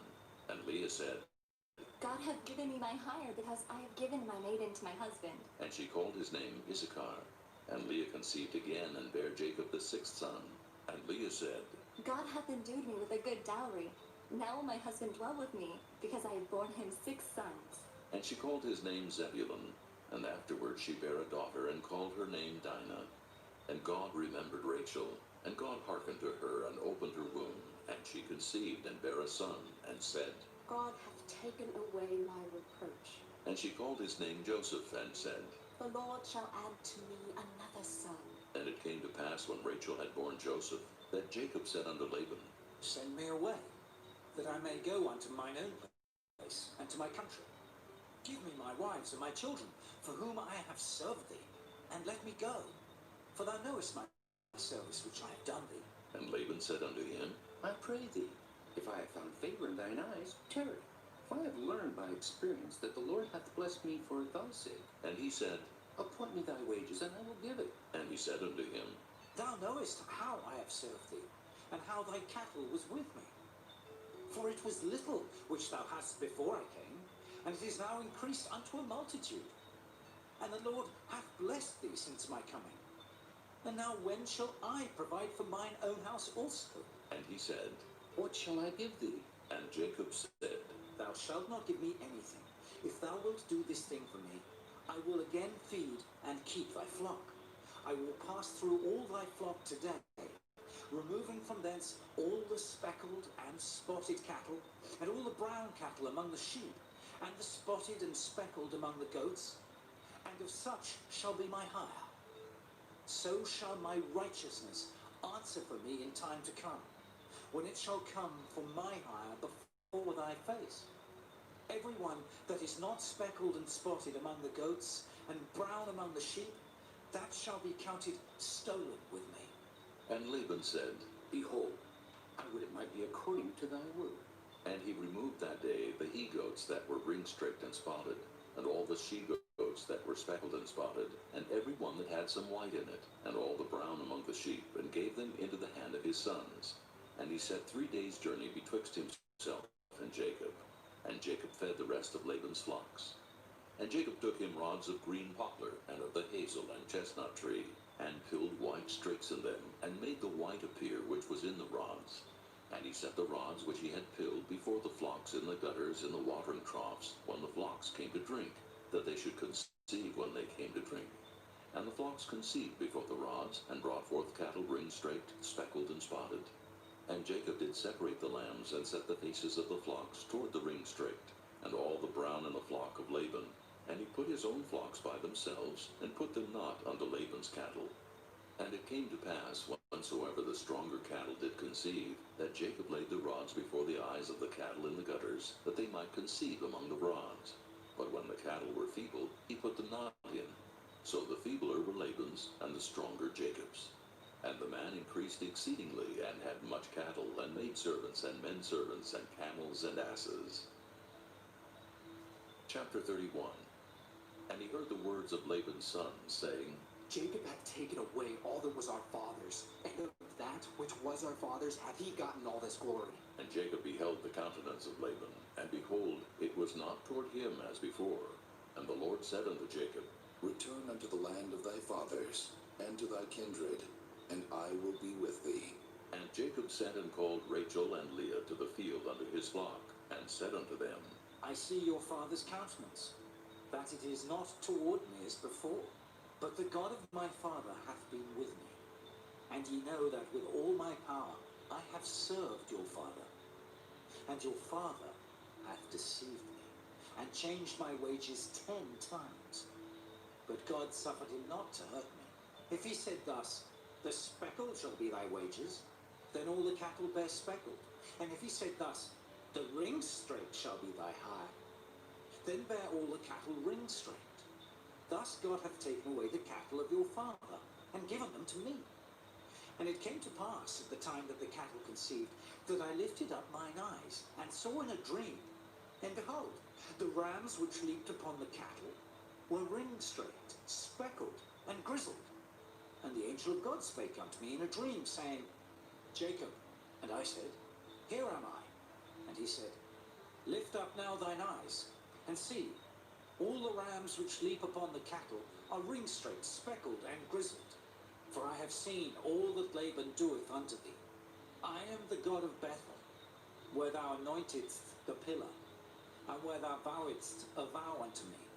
Now arise, get thee out from this land, and return unto the land of thy kindred. And Rachel and Leah answered and said unto him, Is there yet any portion or inheritance for us in our father's house? Are we not counted of him strangers? For he hath sold us, and hath quite devoured also our money. For all the riches which God hath taken from our father, that is ours and our children's. Now then, whatsoever God hath said unto thee, do. Then Jacob rose up, and set his sons and his wives upon camels, and he carried away all his cattle, and all his goods which he had gotten, the cattle of his getting which he had gotten in Padan-aram, for to go to Isaac his father in the land of Canaan. And Laban went to shear his sheep, and Rachel had stolen the images that were her father's. And Jacob stole away unawares to Laban the Syrian, in that he told him not that he fled. So he fled with all that he had, and he rose up and passed over the river, and set his face toward the Mount Gilead. And it was told Laban on the 3rd day that Jacob was fled. And he took his brethren with him, and pursued after him 7 days' journey. And they overtook him in the Mount Gilead. And God came to Laban the Syrian in a dream by night, and said unto him, Take heed, that thou speak not to Jacob either good or bad. Then Laban overtook Jacob. Now Jacob had pitched his tent in the mount, and Laban with his brethren pitched in the mount of Gilead.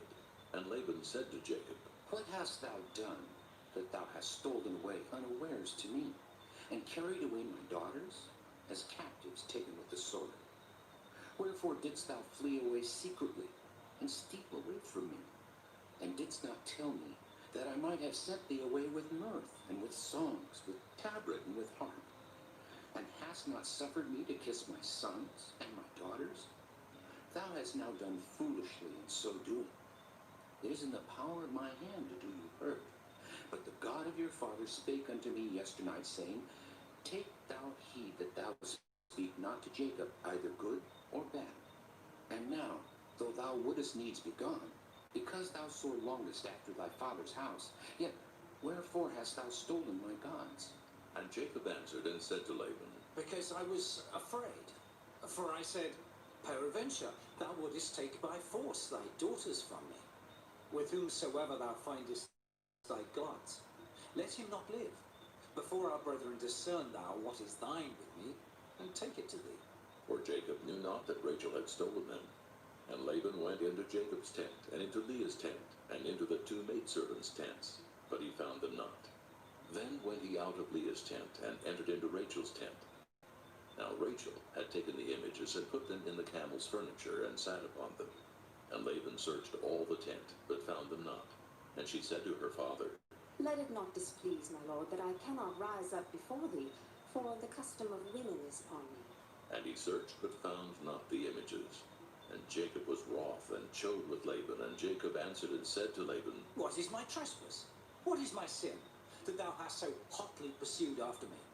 Whereas thou hast searched all my stuff. What hast thou found of all thy household stuff? Set it here, before my brethren and thy brethren, that they may judge betwixt us both. This 20 years have I been with thee. Thy ewes and thy she-goats have not cast their young, and the rams of thy flock have I not eaten. That which was torn of beasts I brought not unto thee. I bear the loss of it. Of my hand didst thou require it, whether stolen by day or stolen by night? Thus I was, in the day the drought consumed me, and the frost by night, and my sleep departed from mine eyes. Thus have I been 20 years in thy house. I served thee 14 years for thy 2 daughters, and 6 years for thy cattle. And thou hast changed my wages 10 times. Except the God of thy father, the God of Abraham, and the fear of Isaac had been with me. Surely thou hadst sent me away now empty. God hath seen mine affliction and the labor of my hands, and rebuked thee yesternight. And Laban answered and said unto Jacob, These daughters are my daughters, and these children are my children, and these cattle are my cattle, and all that thou seest is mine. And what can I do this day unto these my daughters, or unto their children which they have borne? Now therefore come now, let us make a covenant, I and thou, and let it be for a witness between me and thee. And Jacob took a stone and set it up for a pillar. And Jacob said unto his brethren, Gather stones. And they took stones and made an heap, and they did eat there upon the heap. And Laban called it Jegar-sahadutha, but Jacob called it Galeed. And Laban said, This heap is a witness between me and thee this day. Therefore was the name of it called Galeed. And Mizpah, for he said, The Lord watch between me and thee when we are absent one from another. If thou shalt afflict my daughters, or if thou shalt take other wives beside my daughters, no man is with us. See, God is witness betwixt me and thee. And Laban said to Jacob, Behold this heap, and behold this pillar, which I have cast betwixt me and thee. This heap be witness, and this pillar be witness, that I will not pass over this heap to thee, and that thou shalt not pass over this heap and this pillar unto me for harm. The God of Abraham, and the God of Nahor, the God of their father, judge betwixt us. And Jacob sware by the fear of his father Isaac. Then Jacob offered sacrifice upon the mount, and called his brethren to eat bread. And they did eat bread, and tarried all night in the mount. And early in the morning Laban rose up, and kissed his sons and his daughters, and blessed them. And Laban departed, and returned unto his place. Chapter 32. And Jacob went on his way, and the angels of God met him. And when Jacob saw them, he said, This is God's host. And he called the name of that place Mahanaim. And Jacob sent messengers before him to Esau his brother, unto the land of Seir, the country of Edom. And he commanded them, saying, Thus shall ye speak unto my lord Esau. Thy servant Jacob saith thus, I have sojourned with Laban, and stayed there until now. And I have oxen and asses, flocks and men servants and women servants. And I have sent to tell my lord, that I may find grace in thy sight. And the messengers returned to Jacob, saying, We came to thy brother Esau, and also he cometh to meet thee, and 400 men with him.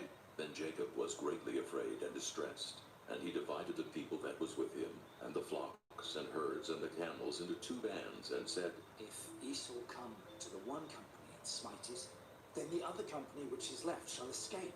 And Jacob said, O God of my father Abraham, and God of my father Isaac, the Lord which saidst unto me, Return unto thy country and to thy kindred, and I will deal well with thee. I am not worthy of the least of all the mercies, and of all the truth which thou hast showed unto thy servant. For with my staff I passed over this Jordan, and now I am become 2 bands. Deliver me, I pray thee, from the hand of my brother, from the hand of Esau. for I fear him, lest he will come and smite me, and the mother with the children. And thou saidst, I will surely do thee good, and make thy seed as the sand of the sea, which cannot be numbered for multitude. And he lodged there that same night, and took of that which came to his hand a present for Esau his brother, 200 she-goats, and 20 he-goats, 200 ewes, and 20 rams, 30 milch camels with their colts, 40 kine, and 10 bulls, 20 she-asses, and 10 foals. And he delivered them into the hand of his servants, every drove by themselves, and said unto his servants, Pass over before me, and put a space betwixt drove and drove. And he commanded the foremost, saying, When Esau my brother meeteth thee, and asketh thee, saying, Whose art thou, and whither goest thou, and whose of these before thee? Then thou shalt say, They be thy servant Jacob's. It is a present sent unto my lord Esau, and behold, also he is behind us. And so commanded he the second, and the third, and all that followed the drove, saying, On this manner shall ye speak unto Esau when ye find him. And say ye moreover, Behold, thy servant Jacob is behind us. For he said, I will appease him with the present that goeth before me, and afterward I will see his face. Peradventure he will accept of me. So went the present over before him, and himself lodged that night in the company. And he rose up that night, and took his 2 wives, and his 2 women servants, and his 11 sons, and passed over the ford Jabbok. And he took them, and set them over the brook, and sent over that he had. And Jacob was left alone. And there wrestled a man with him until the breaking of the day. And when he saw that he prevailed not against him, he touched the hollow of his thigh, and the hollow of Jacob's thigh was out of joint as he wrestled with him. And he said, Let me go, for the day breaketh. And he said, I will not let thee go, except thou bless me. And he said unto him, What is thy name? And he said, Jacob. And he said, Thy name shall be called no more Jacob, but Israel. For as a prince hast thou power with God and with men, and hast prevailed. And Jacob asked him and said, Tell me, I pray thee, thy name. And he said, Wherefore is it that thou dost ask after my name? And he blessed him there. And Jacob called the name of the place Peniel. For I have seen God face to face, and my life is preserved. And as he passed over Peniel, the sun rose upon him, and he halted upon his thigh. Therefore the children of Israel eat not of the sinew which shrank, which is upon the hollow of the thigh unto this day, because he touched the hollow of Jacob's thigh in the sinew that shrank. Chapter 33.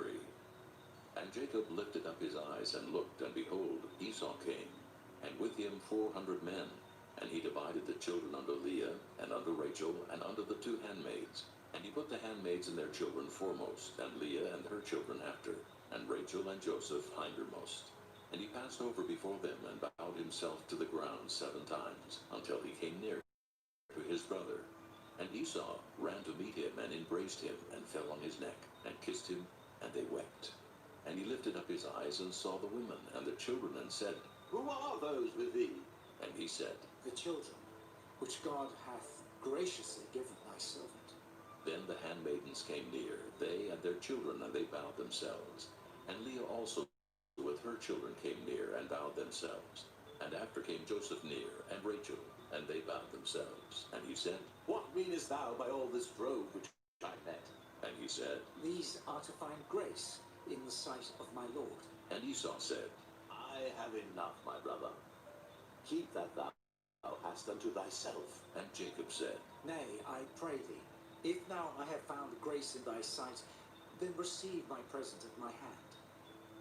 For therefore I have seen thy face, as though I had seen the face of God, and thou wast pleased with me. Take, I pray thee, my blessing that is brought to thee, because God hath dealt graciously with me, and because I have enough. And he urged him, and he took it. And he said, Let us take our journey, and let us go, and I will go before thee. And he said unto him, My Lord knoweth that the children are tender, and the flocks and herds with young are with me. And if men should overdrive them one day, all the flock will die. Let my Lord, I pray thee, pass over before his servant, and I will lead on softly, according as the cattle that goeth before me, and the children be able to endure, until I come unto my Lord, unto Seir.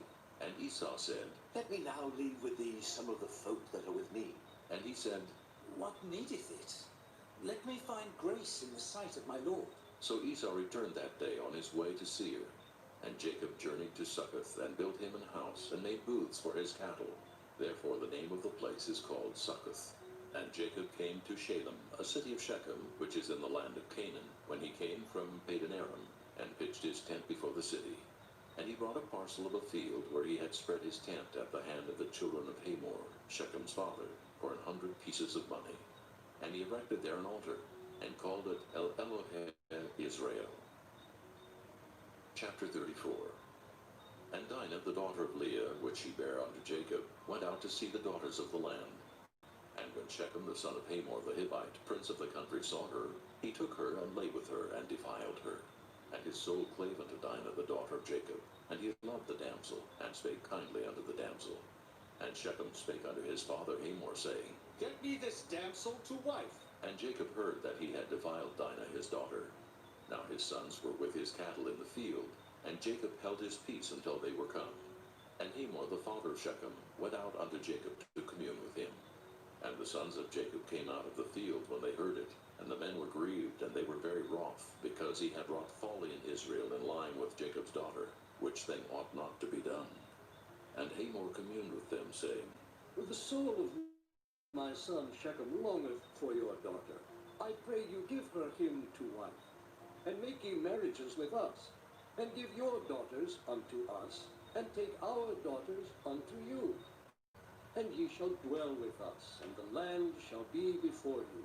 Dwell and trade ye therein, and get you possessions therein. And Shechem said unto her father and unto her brethren, Let me find grace in your eyes, and what ye shall say unto me I will give. Ask me never so much dowry and gift, and I will give according as ye shall say unto me. But give me the damsel to wife. And the sons of Jacob answered Shechem and Hamor his father deceitfully, and said, Because he had defiled Dinah their sister. And they said unto them, We cannot do this thing, to give our sister to one that is uncircumcised, for that were a reproach unto us. But in this will we consent unto you, if ye will be as we be, that every male of you be circumcised. Then will we give our daughters unto you, and we will take your daughters to us, and we will dwell with you, and we will become one people. But if ye will not hearken unto us to be circumcised, then will we take our daughter, and we will be gone. And their words pleased Hamor and Shechem, Hamor's son. And the young man deferred not to do the thing, because he had delight in Jacob's daughter, and he was more honorable than all the house of his father. And Hamor and Shechem his son came unto the gate of their city, and communed with the men of their city, saying, These men are peaceable with us. Therefore let them dwell in the land, and trade therein. For the land, behold, it is large enough for them. Let us take their daughters to us for wives, and let us give them our daughters. Only herein will the men consent unto us for to dwell with us, to be one people, if every male among us be circumcised as they are circumcised. Shall not their cattle and their substance and every beast of theirs be ours?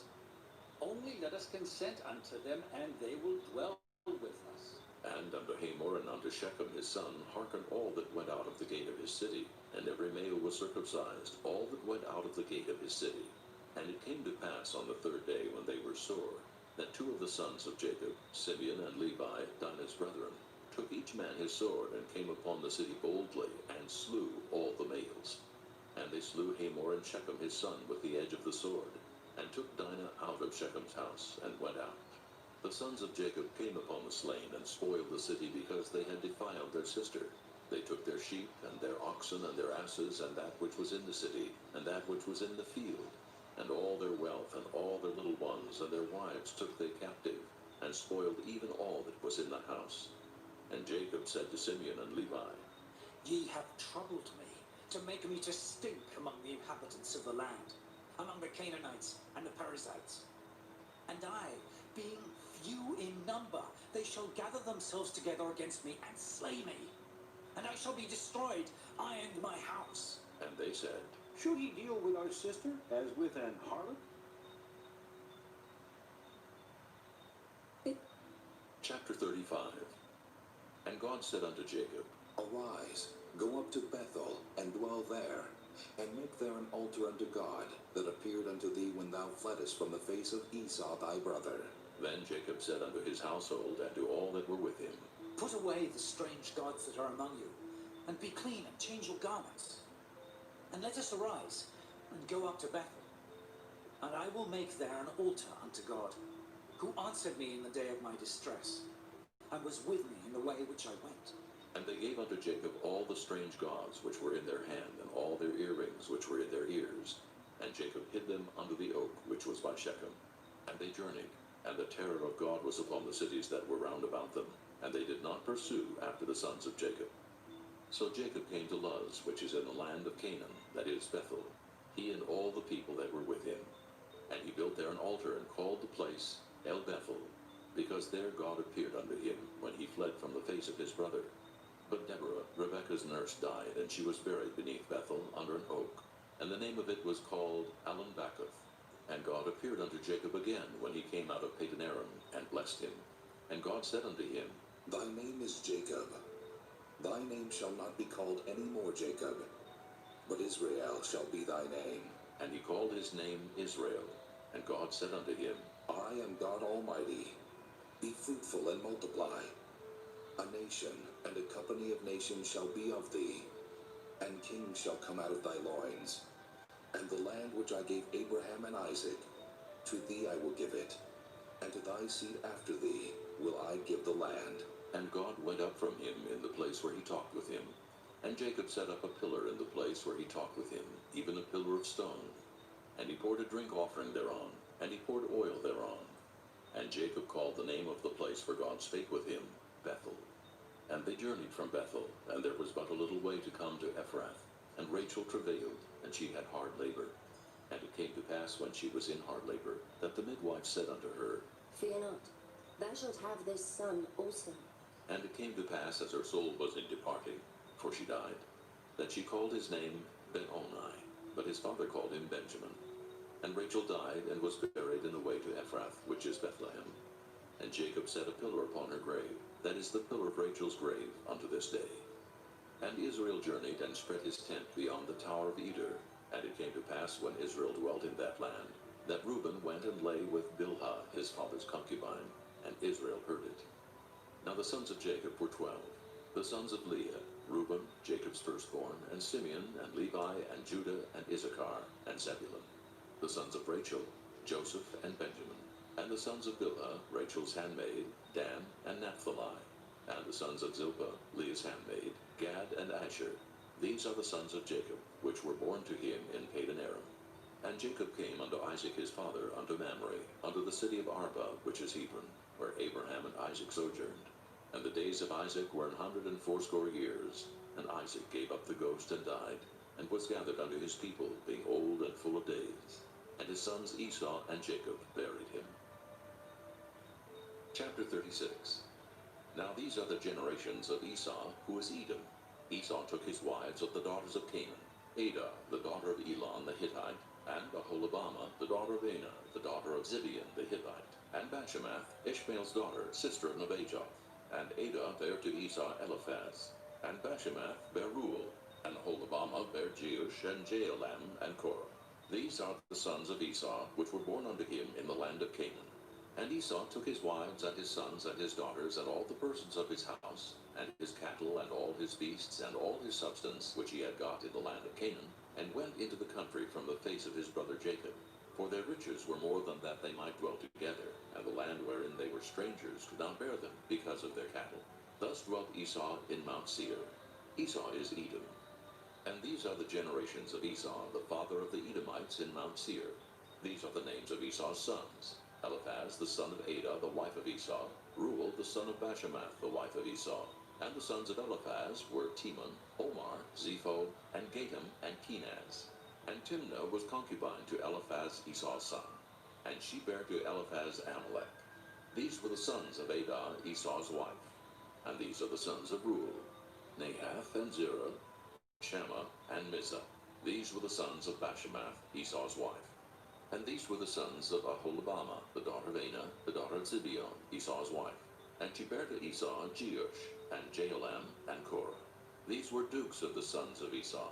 The sons of Eliphaz, the firstborn son of Esau, Duke Teman, Duke Omar, Duke Zepho, Duke Kenaz, Duke Korah, Duke Gatam, and Duke Amalek. These are the dukes that came of Eliphaz in the land of Edom. These were the sons of Ada. And these are the sons of Ruel, Esau's son, Duke Nahath, Duke Zerah, Duke Shammah, Duke Mizah. These are the dukes that came of Ruel in the land of Edom. These are the sons of Bashemath, Esau's wife. And these are the sons of Aholibamah, Esau's wife, Duke Jeush, Duke Jaalam, Duke Korah. These were the dukes that came of Aholibamah, the daughter of Anah, Esau's wife. These are the sons of Esau, who is Edom, and these are their dukes. These are the sons of Seir the Horite, who inhabited the land, Lotan, and Shobal, and Zibeon, and Anah, and Dishon, and Ezer, and Dishan. These are the dukes of the Horites, the children of Seir in the land of Edom. And the children of Lotan were Hori and Heman, and Lotan's sister was Timnah. And the children of Shobal were these, Alvan, and Manahath, and Ebal, Shepho, and Onan. And these are the children of Zibeon, both Ajah and Anah. This was that Anah that found the mules in the wilderness, as he fed the asses of Zibeon his father.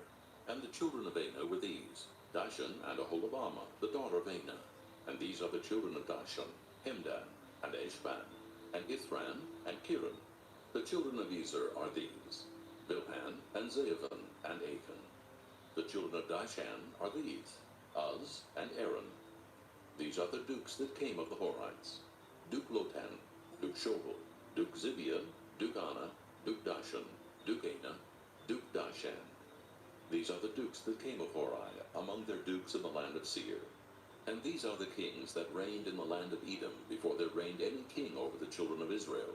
And Bela the son of Beor reigned in Edom, and the name of his city was Dinhabah.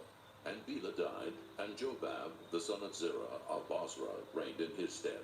And Jobab died, and Husham of the land of Temani reigned in his stead. And Husham died, and Hadad the son of Bedad, who smote Midian in the field of Moab, reigned in his stead. And the name of his city was Avid. And Hadad died, and Samlah of Masrekah reigned in his stead. And Samlah died, and Saul of Rehoboth by the river reigned in his stead. And Saul died, and Baal-Hanan the son of Achbor reigned in his stead.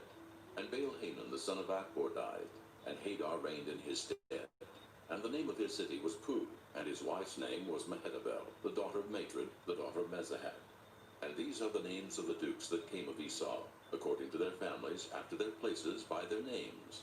Duke Timnah, Duke Alva, Duke Jetheth, Duke Aholibamah, Duke Elah, Duke Pinon, Duke Kenaz, Duke Teman, Duke Mibzar, Duke Magdiel, Duke Iram.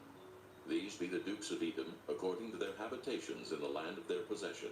He is Esau, the father of the Edomites. Chapter 37. And Jacob dwelt in the land wherein his father was a stranger, in the land of Canaan. These are the generations of Jacob.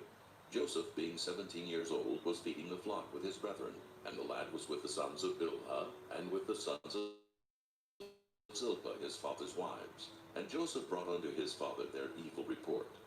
He loved Joseph more than all his children, because he was the son of his old age, and he made him a coat of many colors. And when his brethren saw that their father loved him more than all his brethren, they hated him, and could not speak peaceably unto him.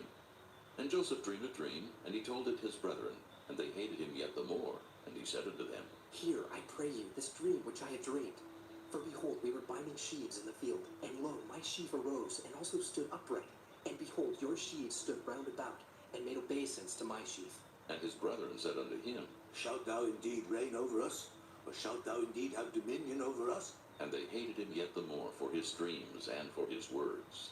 And he dreamed yet another dream, and told it his brethren, and said, Behold, I have dreamed a dream more, and behold, the sun and the moon and the 11 stars made obeisance to me. And he told it to his father, and to his brethren, and his father rebuked him, and said unto him, What is this dream that thou hast dreamed? Shall I and thy mother and thy brethren indeed come to bow down ourselves to thee, to the earth? And his brethren envied him, but his father observed the same. And his brethren went to feed their father's flock in Shechem. And Israel said unto Joseph, Do not thy brethren feed the flock in Shechem? Come, and I will send thee unto them. And he said to him, Here am I. And he said to him, Go, I pray thee, see whether it be well with thy brethren, and well with the flocks, and bring me word again. So he sent him out of the vale of Hebron, and he came to Shechem. And a certain man found him, and behold, he was wandering in the field. And the man asked him, saying, What seekest thou? And he said, I seek my brethren. Tell me, I pray thee, where they feed their flocks. And the man said, They are departed hence, for I heard them say, Let us go to Dothan. And Joseph went after his brethren, and found them in Dothan. And when they saw him afar off, even before he came near unto them, they conspired against him to slay him. And they said one to another, Behold, this dreamer cometh. Come now, therefore, and let us slay him, and cast him into some pit. And we will say, Some evil beast hath devoured him, and we shall see what will become of his dreams. And Reuben heard it, and he delivered him out of their hands, and said, Let us not kill him. And Reuben said unto them, Shed no blood, but cast him into this pit that is in the wilderness, and lay no hand upon him. that he might rid him out of their hands, to deliver him to his father again. And it came to pass, when Joseph was come unto his brethren, that they stripped Joseph out of his coat of many colors that was on him. And they took him and cast him into a pit, and the pit was empty, there was no water in it. And they sat down to eat bread, and they lifted up their eyes and looked, and behold, a company of Ishmaelites came from Gilead with their camels, bearing spicery and balm and myrrh, going to carry it down to Egypt. And Judah said unto his brethren, What profit is it if we slay our brother and conceal his blood? Come, and let us sell him to the Ishmaelites, and let not our hand be upon him, for he is our brother and our flesh. And his brethren were content. Then there passed by Midianites, merchantmen, and they drew and lifted up Joseph out of the pit, and sold Joseph to the Ishmaelites for 20 pieces of silver, and they brought Joseph into Egypt. And Reuben returned unto the pit, and behold, Joseph was not in the pit. And he rent his clothes, and he returned unto his brethren, and said, The child is not, and I, whither shall I go? And they took Joseph's coat, and killed a kid of the goats, and dipped the coat in the blood. And they sent the coat of many colors, and they brought it to their father, and said, This have we found. Know now whether it be thy son's coat or no. And he knew it, and said, It is my son's coat. An evil beast hath devoured him. Joseph is without doubt rent in pieces. And Jacob rent his clothes, and put sackcloth upon his loins, and mourned for his son many days. And all his sons and all his daughters rose up to comfort him. But he refused to be comforted. And he said, For I will go down into the grave unto my son, mourning. Thus his father wept for him.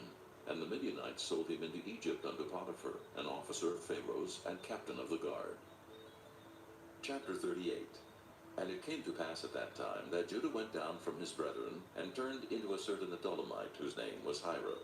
And Judah saw there a daughter of a certain Canaanite, whose name was Shua. And he took her, and went in unto her.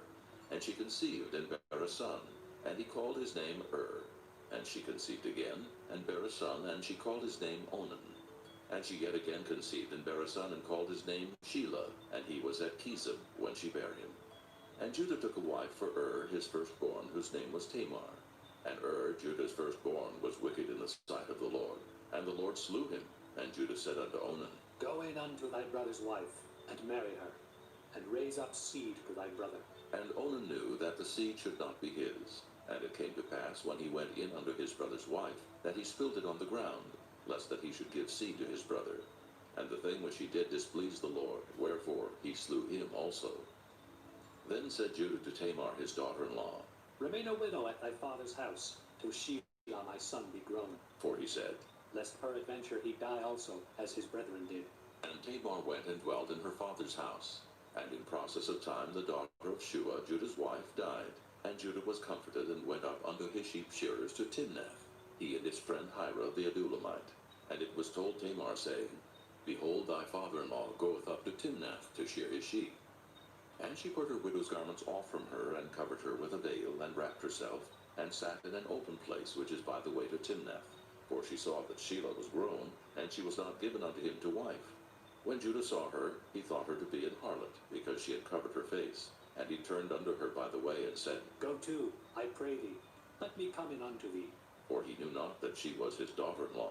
And she said, What wilt thou give me, that thou mayest come in unto me?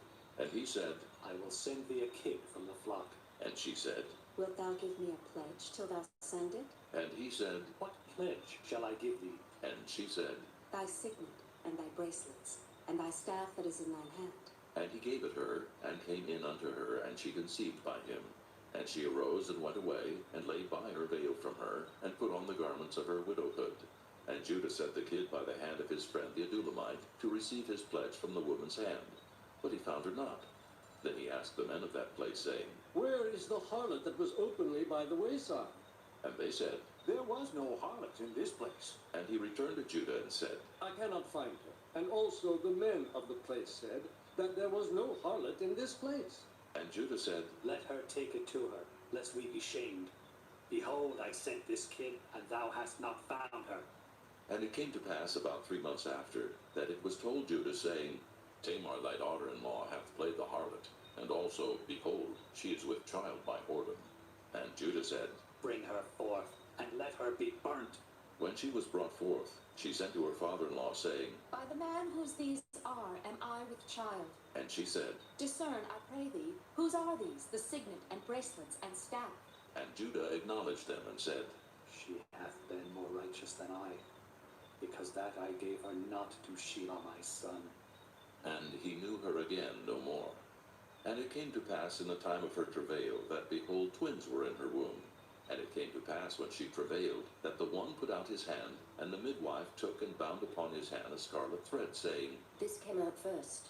And it came to pass, as he drew back his hand, that behold, his brother came out, and she said, How hast thou broken forth? This breach be upon thee. Therefore his name was called Pharez. And afterward came out his brother, that had the scarlet thread upon his hand, and his name was called Zerah. Chapter 39. And Joseph was brought down to Egypt, and Potiphar, an officer of Pharaoh, captain of the guard, an Egyptian, bought him of the hands of the Ishmaelites, which had brought him down thither. And the Lord was with Joseph, and he was a prosperous man, and he was in the house of his master the Egyptian. And his master saw that the Lord was with him, and that the Lord made all that he did to prosper in his hand. And Joseph found grace in his sight, and he served him. And he made him overseer over his house, and all that he had he put into his hand. And it came to pass from the time that he had made him overseer in his house, and over all that he had, that the Lord blessed the Egyptian's house for Joseph's sake. And the blessing of the Lord was upon all that he had in the house and in the field. And he left all that he had in Joseph's hand, and he knew not aught he had, save the bread which he did eat. And Joseph was a goodly person, and well favored. And it came to pass after these things, that his master's wife cast her eyes upon Joseph, and she said, Lie. But he refused, and said unto his master's wife, Behold, my master wotteth not what is with me in the house, and he hath committed all that he hath to my hand. There is none greater in this house than I, neither hath he kept back anything from me but thee, because thou art his wife. How then can I do this great wickedness and sin against God? And it came to pass, as she spake to Joseph day by day, that he hearkened not unto her to lie by her, or to be with her. And it came to pass about this time, that Joseph went into the house to do his business, and there was none of the men of the house there within. And she caught him by his garment, saying, Lie with me. And he left his garment in her hand, and fled, and got him out. And it came to pass, when she saw that he had left his garment in her hand, and was fled forth, that she called unto the men of her house, and spake unto them, saying, See, he hath brought in an Hebrew unto us to mock us. He came in unto me to lie with me, and I cried with a loud voice. And it came to pass, when he heard that I lifted up my voice and cried, that he left his garment with me, and fled, and got him out. And she laid up his garment by her until his Lord came home. And she spake unto him according to these words, saying, The Hebrew servant which thou hast brought unto us came in unto me to mock me. And it came to pass, as I lifted up my voice and cried, that he left his garment with me and fled out. And it came to pass, when his master heard the words of his wife, which she spake unto him, saying, After this manner did thy servant to me. that his wrath was kindled. And Joseph's master took him, and put him into the prison, a place where the king's prisoners were bound, and he was there in the prison. But the Lord was with Joseph, and showed him mercy, and gave him favor in the sight of the keeper of the prison. And the keeper of the prison committed to Joseph's hand all the prisoners that were in the prison, and whatsoever they did there, he was the doer of it. The keeper of the prison looked not to anything that was under his hand, because the Lord was with him, and that which he did, the Lord made it to prosper. Chapter 40. And it came to pass after these things, that the butler of the king of Egypt and his baker had offended their lord the king of Egypt. And Pharaoh was wroth against two of his officers, against the chief of the butlers, and against the chief of the bakers. And he put them in ward in the house of the captain of the guard into the prison, the place where Joseph was bound. And the captain of the guard charged Joseph with them, and he served them. And they continued a season in ward. And they dreamed a dream, both of them, each man his dream in one night, each man according to the interpretation of his dream, the butler and the baker of the king of Egypt, which were bound in the prison. And Joseph came in unto them in the morning, and looked upon them, and behold, they were sad. And he asked Pharaoh's officers that were with him in the ward of his lord's house, saying, Wherefore look ye so sadly today? And they said unto him, We have dreamed a dream, and there is no interpreter of it. And Joseph said unto them, Do not interpretations belong to God? Tell me them, I pray you. And the chief butler told his dream to Joseph, and said to him, In my dream, behold, a vine was before me, and in the vine were 3 branches, and it was as though it budded, and her blossom shot forth, and the clusters thereof brought forth ripe grapes. And Pharaoh's cup was in my hand, and I took the grapes and pressed them into Pharaoh's cup, and I gave the cup into Pharaoh's hand. And Joseph said unto him, This is the interpretation of it. The 3 branches are 3 days. Yet within 3 days shall Pharaoh lift up thine head, and restore thee unto thy place. And thou shalt deliver Pharaoh's cup into his hand, after the former manner when thou wast his butler. But think on me when it shall be well with thee, and show kindness, I pray thee, unto me, and make mention of me unto Pharaoh, and bring me out of this house. For indeed I was stolen away out of the land of the Hebrews, and here also have I done nothing that they should put me into the dungeon. When the chief baker saw that the interpretation was good, he said unto Joseph, I also was in my dream, and behold, I had 3 white baskets on my head, and in the uppermost basket there was of all manner of baked meats for Pharaoh, and the birds did eat them out of the basket upon my head. And Joseph answered and said, This is the interpretation thereof. The 3 baskets are 3 days, yet within 3 days shall Pharaoh lift up thy head from off thee, and shall hang thee on a tree, and the birds shall eat thy flesh from off thee. And it came to pass the 3rd day, which was Pharaoh's birthday, that he made a feast unto all his servants. And he lifted up the head of the chief butler and of the chief baker among his servants. And he restored the chief butler unto his butlership again, and he gave the cup into Pharaoh's hand. But he hanged the chief baker, as Joseph had interpreted to them. Yet did not the chief butler remember Joseph, but forgat him. Chapter 41. And it came to pass at the end of 2 full years, that Pharaoh dreamed, and behold, he stood by the river. And behold, there came up out of the river 7 well-favored kine and fat-fleshed, and they fed in a meadow. And behold, 7 other kine came up after them out of the river, ill-favored and lean-fleshed, and stood by the other kine upon the brink of the river. And the ill-favored and lean-fleshed kine did eat up the 7 well-favored and fat kine. So Pharaoh awoke, and he slept and dreamed the 2nd time. And behold, 7 ears of corn came up upon one stalk, rank and good. And behold, 7 thin ears, and blasted with the east wind, sprung up after them. And the 7 thin ears devoured the 7 rank and full ears. And Pharaoh awoke, and behold, it was a dream. And it came to pass in the morning that his spirit was troubled, and he sent and called for all the magicians of Egypt, and all the wise men thereof. And Pharaoh told them his dream, but there was none that could interpret them unto Pharaoh. Then spake the chief butler unto Pharaoh, saying, I do remember my faults this day. Pharaoh was wroth with his servants, and put me in ward in the captain of the guard's house, both me and the chief baker.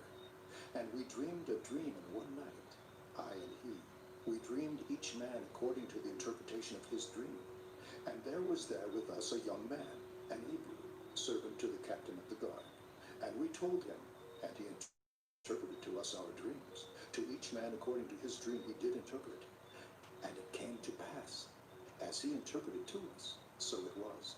Me he restored unto mine office, and him he hanged.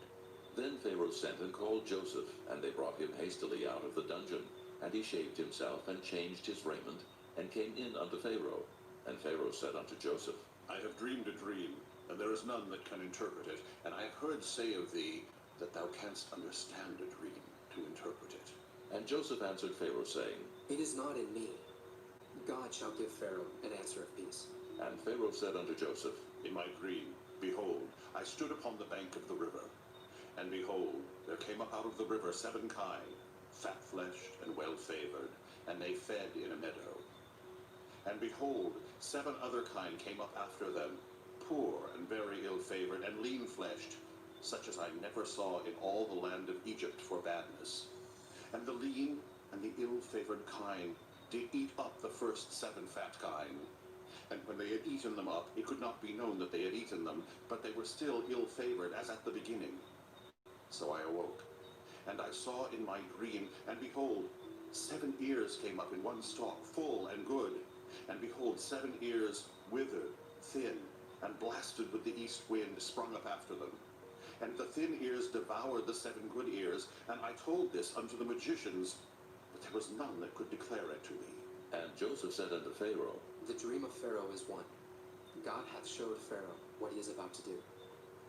The 7 good kine are 7 years, and the 7 good ears are 7 years. The dream is one. And the 7 thin and ill-favored kine that came up after them are 7 years. And the 7 empty ears blasted with the east wind shall be 7 years of famine. This is the thing which I have spoken unto Pharaoh. What God is about to do, he showeth unto Pharaoh. Behold, there come 7 years of great plenty throughout all the land of Egypt. And there shall arise after them 7 years of famine, and all the plenty shall be forgotten in the land of Egypt. And the famine shall consume the land. And the plenty shall not be known in the land by reason of that famine following, for it shall be very grievous. And for that the dream was doubled unto Pharaoh twice. It is because the thing is established by God, and God will shortly bring it to pass. Now, therefore, let Pharaoh look out, a man discreet and wise, and set him over the land of Egypt. Let Pharaoh do this, and let him appoint officers over the land, and take up the 5th part of the land of Egypt in the 7 plenteous years. And let them gather all the food of those good years that come, and lay up corn under the hand of Pharaoh. And let them keep food in the cities. And that food shall be for store to the land against the 7 years of famine, which shall be in the land of Egypt, that the land perish not through the famine. And the thing was good in the eyes of Pharaoh, and in the eyes of all his servants. And Pharaoh said unto his servants, Can we find such a one as this is, a man in whom the Spirit of God is? And Pharaoh said unto Joseph, For as much as God hath showed thee all this, there is none so discreet and wise as thou art. Thou shalt be over my house, and according unto thy word shall all my people be ruled. Only in the throne will I be greater than thou. And Pharaoh said unto Joseph, See, I have set thee over all the land of Egypt. And Pharaoh took off his ring from his hand, and put it upon Joseph's hand, and arrayed him in vestures of fine linen, and put a gold chain about his neck. And he made him to ride in the 2nd chariot which he had. And they cried before him, Bow the knee. And he made him ruler over all the land of Egypt. And Pharaoh said unto Joseph, I am Pharaoh, and without thee shall no man lift up his hand or foot in all the land of Egypt. And Pharaoh called Joseph's name Zaphenath-Paneah, and he gave him to wife Asenath, the daughter of Potipherah, priest of On. And Joseph went out over all the land of Egypt. And Joseph was 30 years old when he stood before Pharaoh king of Egypt. And Joseph went out from the presence of Pharaoh, and went throughout all the land of Egypt. And in the 7 plenteous years the earth brought forth by handfuls. And he gathered up all the food of the 7 years which were in the land of Egypt, and laid up the food in the cities. The food of the field which was round about every city lay he up in the same. And Joseph gathered corn as the sand of the sea, very much, until he left numbering, for it was without number. And unto Joseph were born 2 sons before the years of famine came, which Asenath, the daughter of Potipherah, priest of On, bare unto him. And Joseph called the name of the firstborn Manasseh. For God, said he, hath made me forget all my toil, and all my father's house. And the name of the second called he Ephraim. For God hath caused me to be fruitful in the land of my affliction. And the 7 years of plenteousness that was in the land of Egypt were ended. And the 7 years of dearth began to come, according as Joseph had said. And the dearth was in all lands, but in all the land of Egypt there was bread. And when all the land of Egypt was famished, the people cried to Pharaoh for bread. And Pharaoh said unto all the Egyptians, Go unto Joseph, what he saith to you, do. And the famine was over all the face of the earth. And Joseph opened all the storehouses, and sold unto the Egyptians. And the famine waxed sore in the land of Egypt. And all countries came into Egypt to Joseph for to buy corn, because that the famine was so sore in all lands. Chapter 42. Now when Jacob saw that there was corn in Egypt, Jacob said unto his sons, Why do ye look one upon another? And he said, Behold, I have heard that there is corn in Egypt. Get you down thither, and buy for us from thence, that we may live, and not die. And Joseph's 10 brethren went down to buy corn in Egypt. But Benjamin, Joseph's brother, Jacob sent not with his brethren, for he said, Lest peradventure mischief befall him. And the sons of Israel came to buy corn among those that came, for the famine was in the land of Canaan. And Joseph was the governor over the land, and he it was that sold to all the people of the land. And Joseph's brethren came and bowed down themselves before him with their faces to the earth. And Joseph saw his brethren, and he knew them, but made himself strange unto them, and spake roughly unto them. And he said unto them, Whence come ye? And they said, From the land of Canaan to buy food. And Joseph knew his brethren, but they knew not him. And Joseph remembered the dreams which he dreamed of them, and said unto them, Ye are spies, to see the nakedness of the land ye are come. And they said unto him, Nay, my lord, but to buy food are thy servants come. We are all one man's sons. We are true men. Thy servants are no spies. And he said unto them, Nay, but to see the nakedness of the land ye are come. And they said, Thy servants are 12 brethren, the sons of one man in the land of Canaan.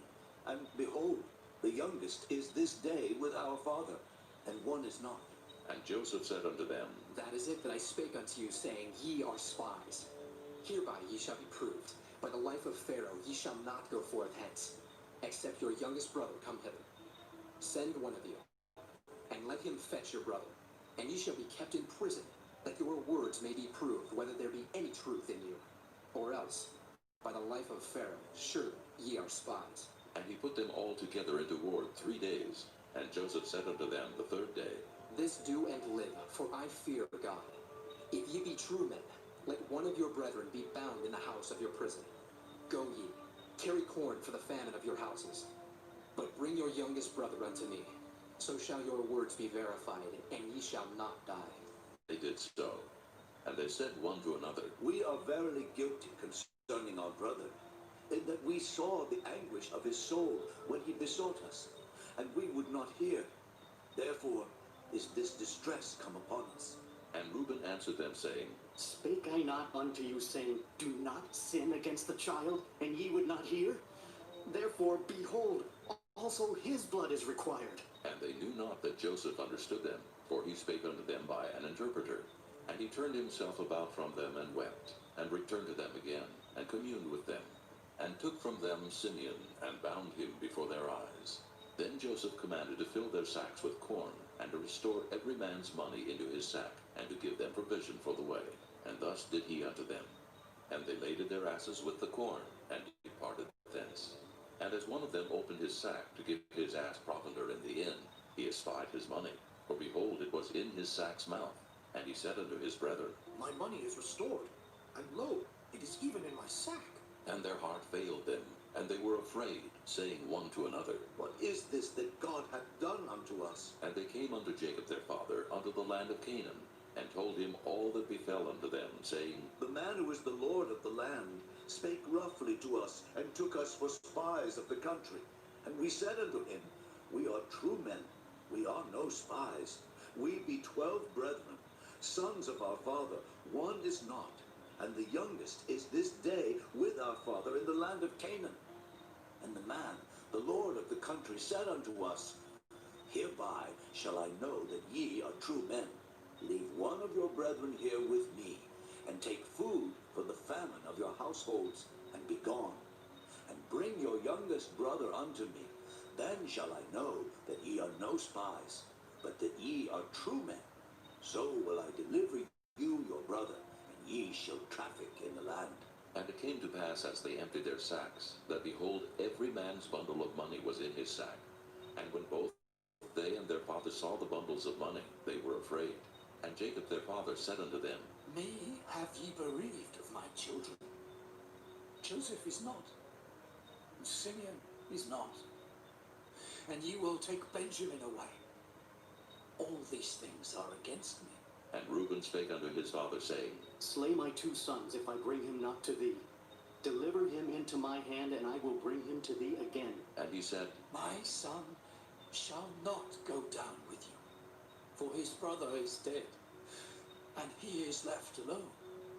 If mischief befall him by the way in the which ye go, then shall ye bring down my grey hairs with sorrow to the grave. Chapter 43. And the famine was sore in the land, and it came to pass when they had eaten up the corn which they had brought out of Egypt, their father said unto them, Go again, buy us a little food. And Judah spake unto him, saying, The man did solemnly protest unto us, saying, Ye shall not see my face, except your brother be with you. If thou wilt send our brother with us, we will go down and buy thee food. But if thou wilt not send him, we will not go down. For the man said unto us, Ye shall not see my face, except your brother be with you. And Israel said, Wherefore dealt ye so ill with me, as to tell the man whether he had yet a brother? And they said, The man asked us straightly of our state and of our kindred, saying, Is your father yet alive? Have ye another brother? And we told him according to the tenor of these words. Could we certainly know that he would say, Bring your brother down? And Judah said unto Israel his father, Send the lad with me, and we will arise and go, that we may live and not die, both we and thou, and also our little ones. I will be surety for him. Of my hand shalt thou require him.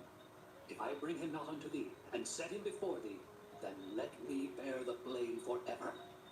For except we had lingered, surely now we had returned this second time. And their father Israel said unto them, If it must be so now, do this. Take of the best fruits in the land in your vessels, and carry down the man a present, a little balm, and a little honey, spices, and myrrh, nuts, and almonds.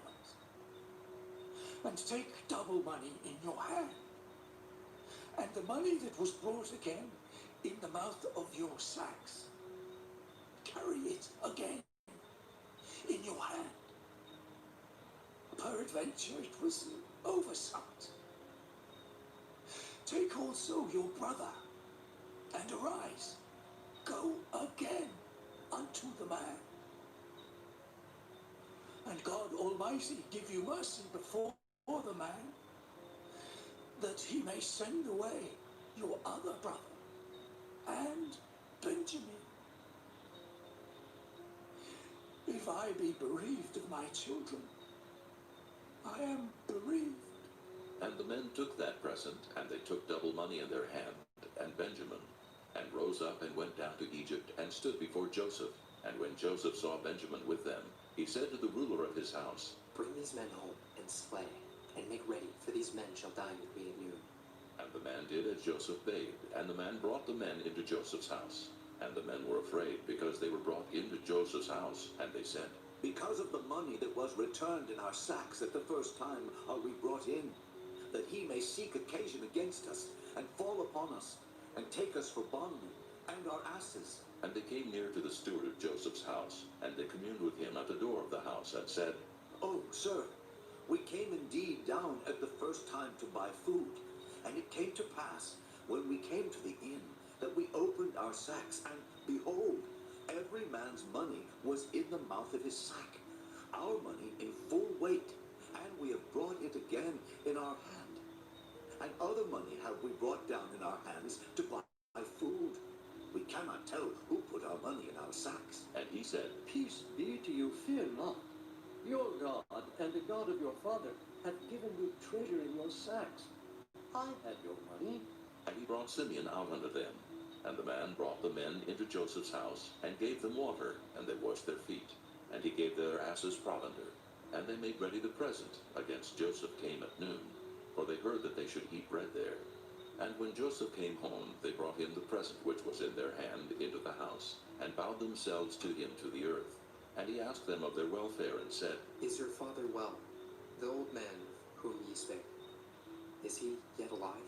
And they answered, Thy servant, our father, is in good health. He is yet alive. And they bowed down their heads and made obeisance. And he lifted up his eyes and saw his brother Benjamin, his mother's son, and said, Is this your younger brother, of whom ye spake unto me? And he said, God be gracious generations unto thee, my son. And Joseph made haste, for his bowels did yearn upon his brother. And he sought where to weep, and he entered into his chamber and wept there. And he washed his face, and went out, and refrained himself, and said, Set on bread. And they set on for him by himself, and for them by themselves, and for the Egyptians which did eat with him by themselves, because the Egyptians might not eat bread with the Hebrews, for that is an abomination unto the Egyptians. And they sat before him, the firstborn according to his birthright, and the youngest according to his youth. And the men marveled one at another. And he took and sent messes unto them from before him. But Benjamin's mess was 5 times so much as any of theirs. And they drank and were merry with him. Chapter 44. And he commanded the steward of his house, saying, Fill the men's sacks with food, as much as they can carry, and put every man's money in his sack's mouth. And put my cup, the silver cup, in the sack's mouth of the youngest, and his cornmeal. And he did according to the word that Joseph had spoken. As soon as the morning was light, the men were sent away, they and their asses. And when they were gone out of the city, and not yet far off, Joseph said unto his steward, Up, follow after the men, and when thou dost overtake them, say unto them, Wherefore have ye rewarded evil for good? Is not this it in which my Lord drinketh, and whereby indeed he divineth? Ye have done evil in so doing. And he overtook them, and he spake unto them these same words. And they said unto him, Wherefore saith my Lord these words? God forbid that thy servant should do according to this thing. Behold, the money which we found in our sacks' mouths, we brought again unto thee out of the land of Canaan. How then should we steal out of thy Lord's house silver or gold? With whomsoever of thy servants it be found, both let him die, and we also will be my Lord's bondmen. And he said, Now also let it be according unto your words. He with whom it is found shall be my servant, and he shall be blameless. Then they speedily took down every man his sack to the ground, and opened every man his sack. And he searched, and began at the eldest, and left at the youngest, and the cup was found in Benjamin's sack. Then they rent their clothes, and laded every man his ass, and returned to the city. And Judah and his brethren came to Joseph's house, for he was yet there, and they fell before him on the ground. And Joseph said unto them, What deed is this that ye have done? Wot he not that such a man as I can certainly divine? And Judah said, What shall we say unto my Lord? What shall we speak? Or how shall we clear ourselves? God hath found out the iniquity of thy servants. Behold, we are my Lord's servants, both we, and he also with whom the cup is found. And he said, God forbid that I should do so, but the man in whose hand the cup is found, he shall be my servant. And as for you, get you up in peace unto your father. Then Judah came near unto him, and said, O my Lord, let thy servant, I pray thee, speak a word in my Lord's ears, and let not thine anger burn against thy servant, for thou art even as Pharaoh. My Lord asked his servants, saying, Have ye a father or a brother? And we said unto my Lord, We have a father, an old man, and a child of his old age, a little one. And his brother is dead, and he alone is left of his mother, and his father loveth him. And thou saidst unto thy servants, Bring him down unto me, that I may set mine eyes upon him. And we said unto my Lord, The lad cannot leave his father, for if he should leave his father would die. And thou saidst unto thy servants, Except your youngest brother come down with you, ye shall see my face no more. And it came to pass, when we came up unto thy servant my father, we told him the words of my Lord. And our father said, Go again and buy us a little food. And we said, We cannot go down. If our youngest brother be with us, then will we go down. For we may not see the man's face, except our youngest brother be with us. And thy servant my father said unto us, Ye know that my wife bare me 2 sons, and the one went out from me. And I said, Surely he is torn in pieces. And I saw him not since. And if ye take this also from me, and mischief befall him, ye shall bring down my gray hairs with sorrow to the grave. Now therefore, when I come to thy servant my father, and the lad be not with us, seeing that his life is bound up in the lad's life, it shall come to pass, when he seeth that the lad is not with us, that he will die. And thy servants shall bring down the gray hairs of thy servant our father with sorrow to the grave. For thy servant became surety for the lad unto my father, saying, If I bring him not unto thee, then I shall bear the blame to my father forever. Now therefore, I pray thee, let thy servant abide instead of the lad a bondman to my lord, and let the lad go up with his brethren. For how shall I go up to my father, and the lad be not with me, lest peradventure I see the evil that shall come on my father? Chapter 45. Then Joseph could not refrain himself before all them that stood by him, and he cried, Cause every man to go out from me. And there stood no man with him while Joseph made himself known unto his brethren. And he wept aloud, and the Egyptians and the house of Pharaoh heard. And Joseph said unto his brethren, I am Joseph. Doth my father yet live? And his brethren could not answer him, for they were troubled at his presence. And Joseph said unto his brethren, Come near to me, I pray you. And they came near, and he said, I am Joseph, your brother, whom ye sold into Egypt. Now, therefore, be not grieved, nor angry with yourselves, that ye sold me hither, for God did send me before you to preserve life. For these 2 years hath the famine been in the land, and yet there are 5 years in the which there shall neither be earing nor harvest. And God sent me before you to preserve you a posterity in the earth, and to save your lives by a great deliverance. So now it was not you that sent me hither, but God. And he hath made me a father to Pharaoh, and lord of all his house, and a ruler throughout all the land of Egypt. Haste ye, and go up to my father, and say unto him, Thus saith thy son Joseph, God hath made me lord of all Egypt. Come down unto me, tarry not, and thou shalt dwell in the land of Goshen. And thou shalt be near unto me, thou and thy children, and thy children's children, and thy flocks and thy herds, and all that thou hast. And there will I nourish thee, for yet there are 5 years of famine, lest thou and thy household, and all that thou hast, come to poverty. And behold, your eyes see, and the eyes of my brother Benjamin, that it is my mouth that speaketh unto you. And ye shall tell my father of all my glory in Egypt, and of all that ye have seen. And ye shall haste, and bring down my father hither. And he fell upon his brother Benjamin's neck, and wept. And Benjamin wept upon his neck. Moreover, he kissed all his brethren, and wept upon them. And after that his brethren talked with him. And the fame thereof was heard in Pharaoh's house, saying, Joseph's brethren are come. And it pleased Pharaoh well, and his servants. And Pharaoh said unto Joseph, Say unto thy brethren, This do ye, lade your beasts, and go, get you into the land of Canaan, and take your father and your households, and come unto me, and I will give you the good of the land of Egypt. And ye shall eat the fat of the land. Now thou art commanded, this do ye, take you wagons out of the land of Egypt for your little ones, and for your wives, and bring your father, and come. Also regard not your stuff, for the good of all the land of Egypt is yours. And the children of Israel did so. And Joseph gave them wagons according to the commandment of Pharaoh, and gave them provision for the way. To all of them he gave each man changes of raiment.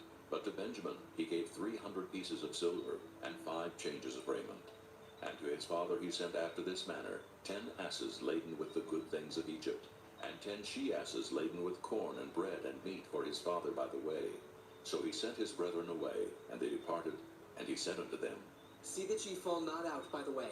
And they went up out of Egypt, and came into the land of Canaan unto Jacob their father, and told him, saying, Joseph is yet alive, and he is governor over all the land of Egypt. And Jacob's heart fainted, for he believed them not. And they told him all the words of Joseph which he had said unto them. And when he saw the wagons which Joseph had sent to carry him, the spirit of Jacob their father revived.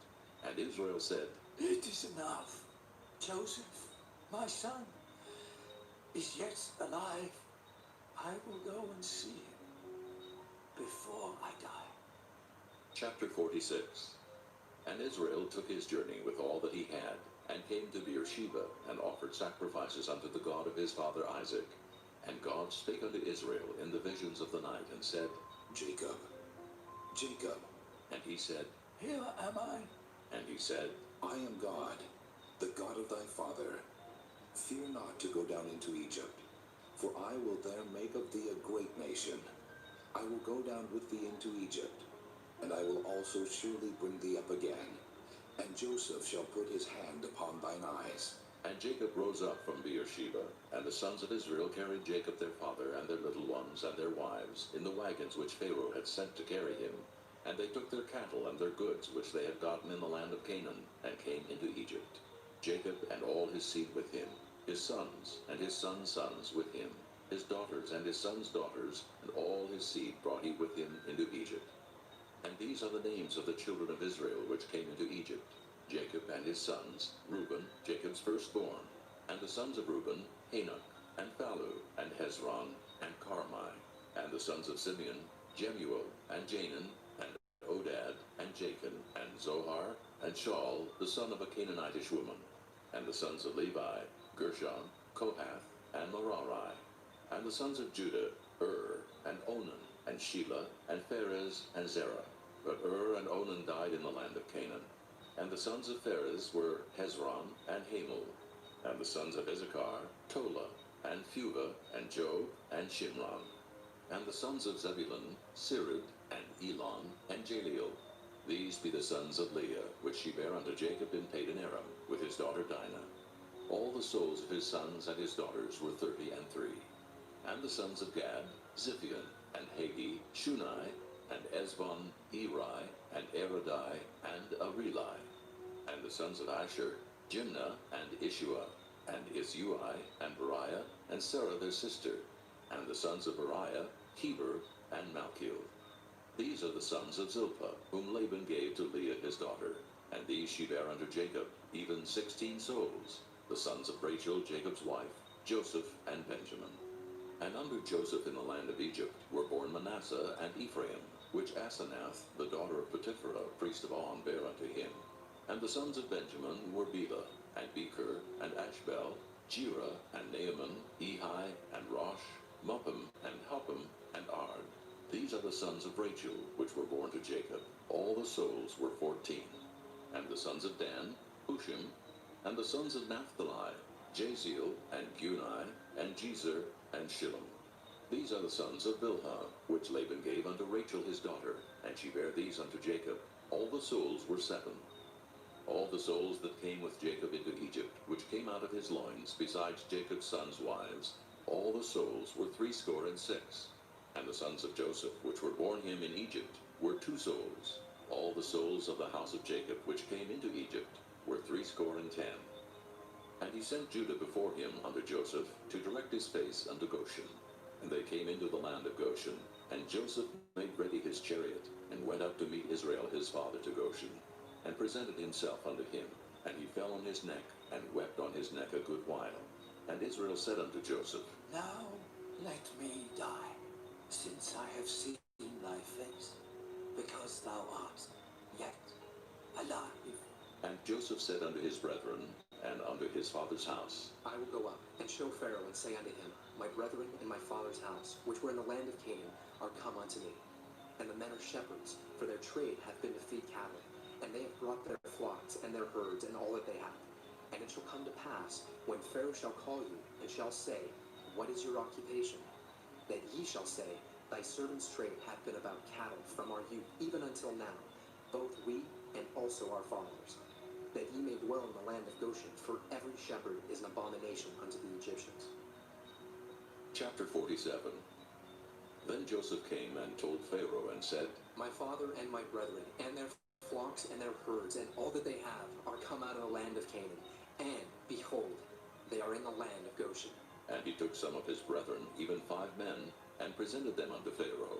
And Pharaoh said unto his brethren, What is your occupation? And they said unto Pharaoh, Thy servants are shepherds, both we and also our fathers. They said moreover unto Pharaoh, For to sojourn in the land are we come. For thy servants have no pasture for their flocks. For the famine is sore in the land of Canaan. Now, therefore, we pray thee, let thy servants dwell in the land of Goshen. And Pharaoh spake unto Joseph, saying, Thy father and thy brethren are come unto thee. The land of Egypt is before thee. In the best of the land make thy father and brethren to dwell. In the land of Goshen let them dwell, and if thou knowest any men of activity among them, then make them rulers over my cattle. And Joseph brought in Jacob his father, and set him before Pharaoh. And Jacob blessed Pharaoh. And Pharaoh said unto Jacob, How old art thou? And Jacob said unto Pharaoh, The days are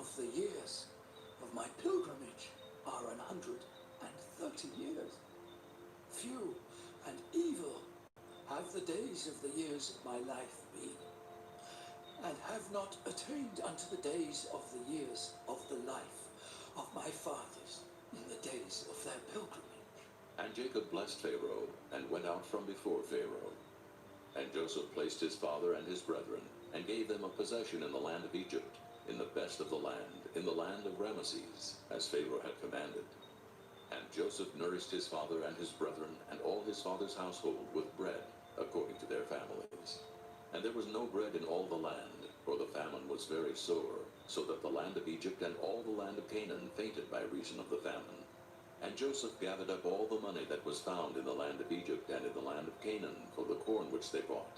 And Joseph brought the money into Pharaoh's house. And when money failed in the land of Egypt and in the land of Canaan, all the Egyptians came unto Joseph and said, Give us bread, for why should we die in thy presence? For the money faileth. And Joseph said, Give your cattle, and I will give you for your cattle, if money fail. And they brought their cattle unto Joseph.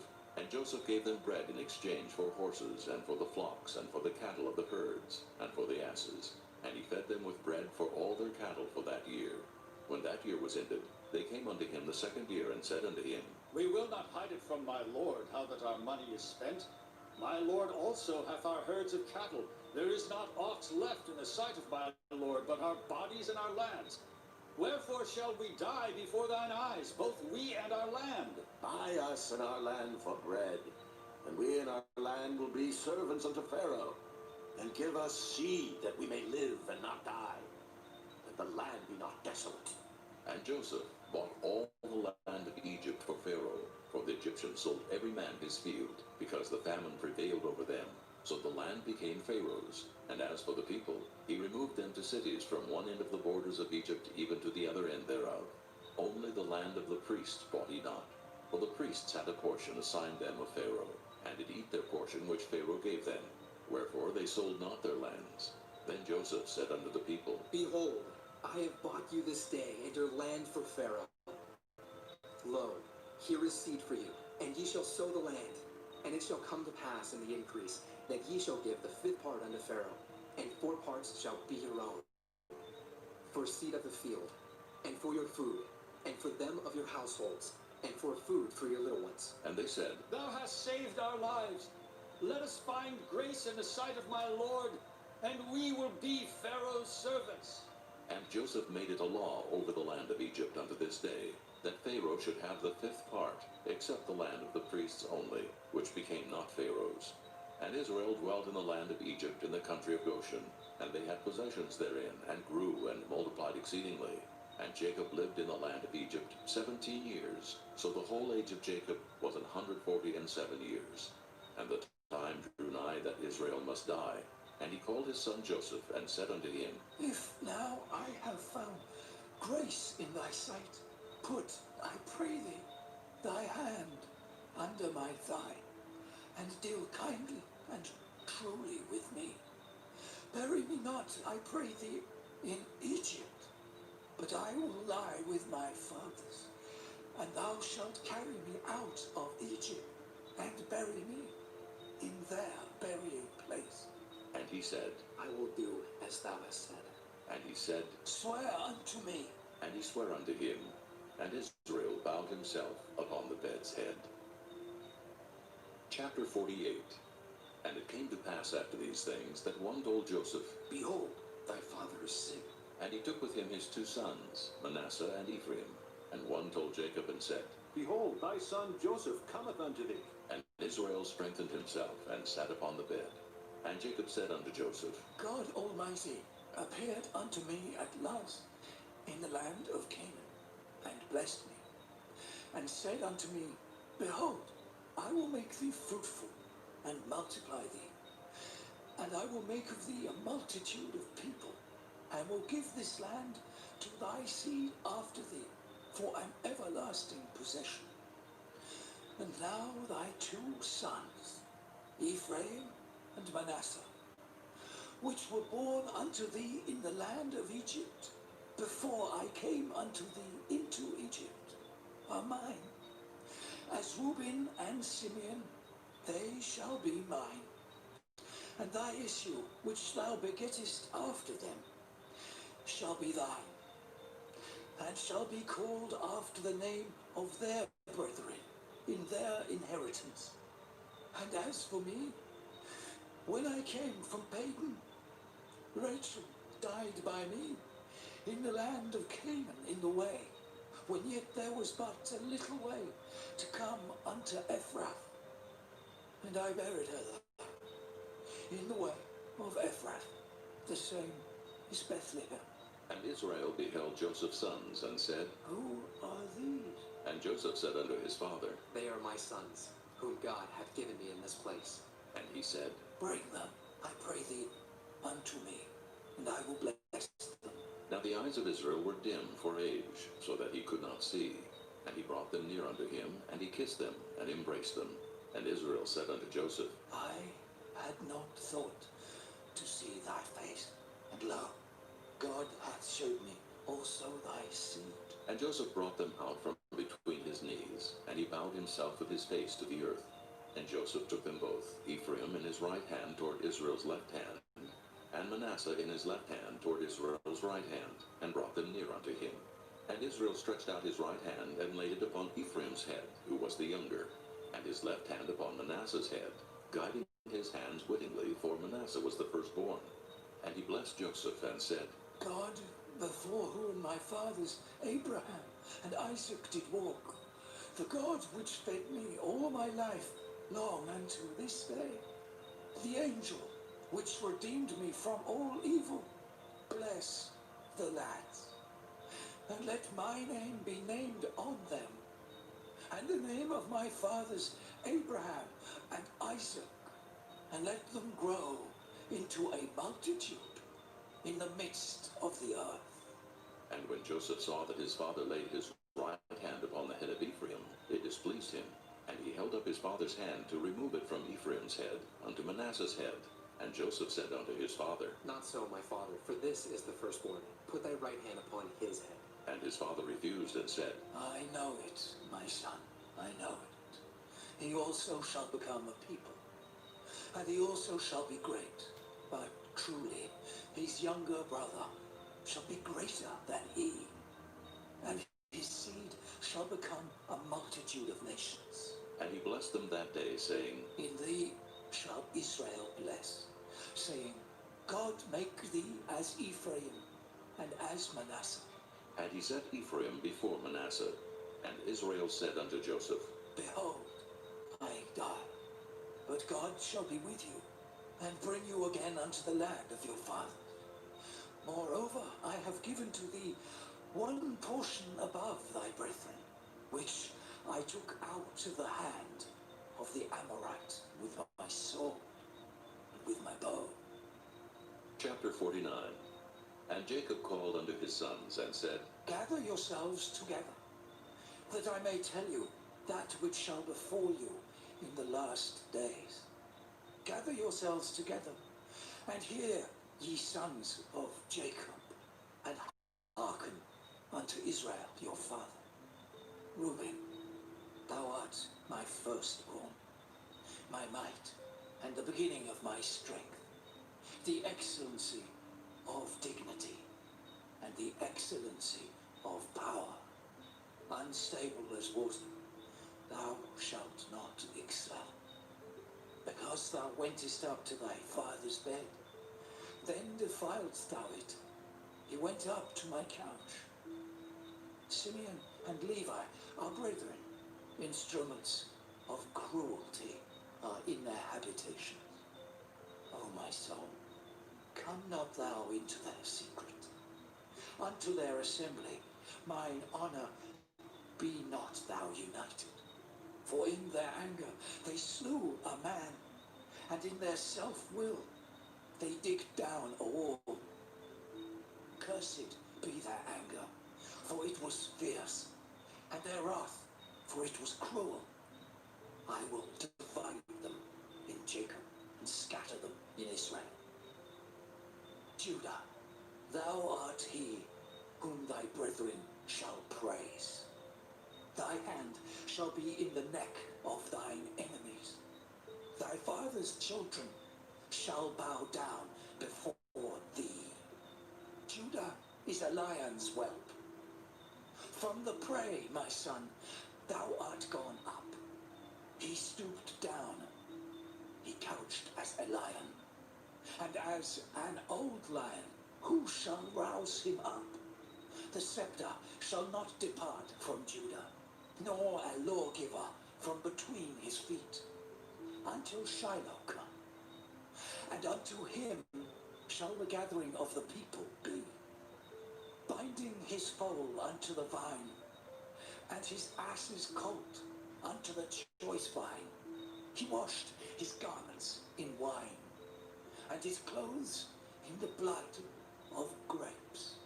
His eyes shall be red with wine, and his teeth white with milk. Zebulun shall dwell at the haven of the sea, and he shall be for an haven of ships, and his border shall be unto Zidon. Issachar is a strong ass, couching down between two burdens.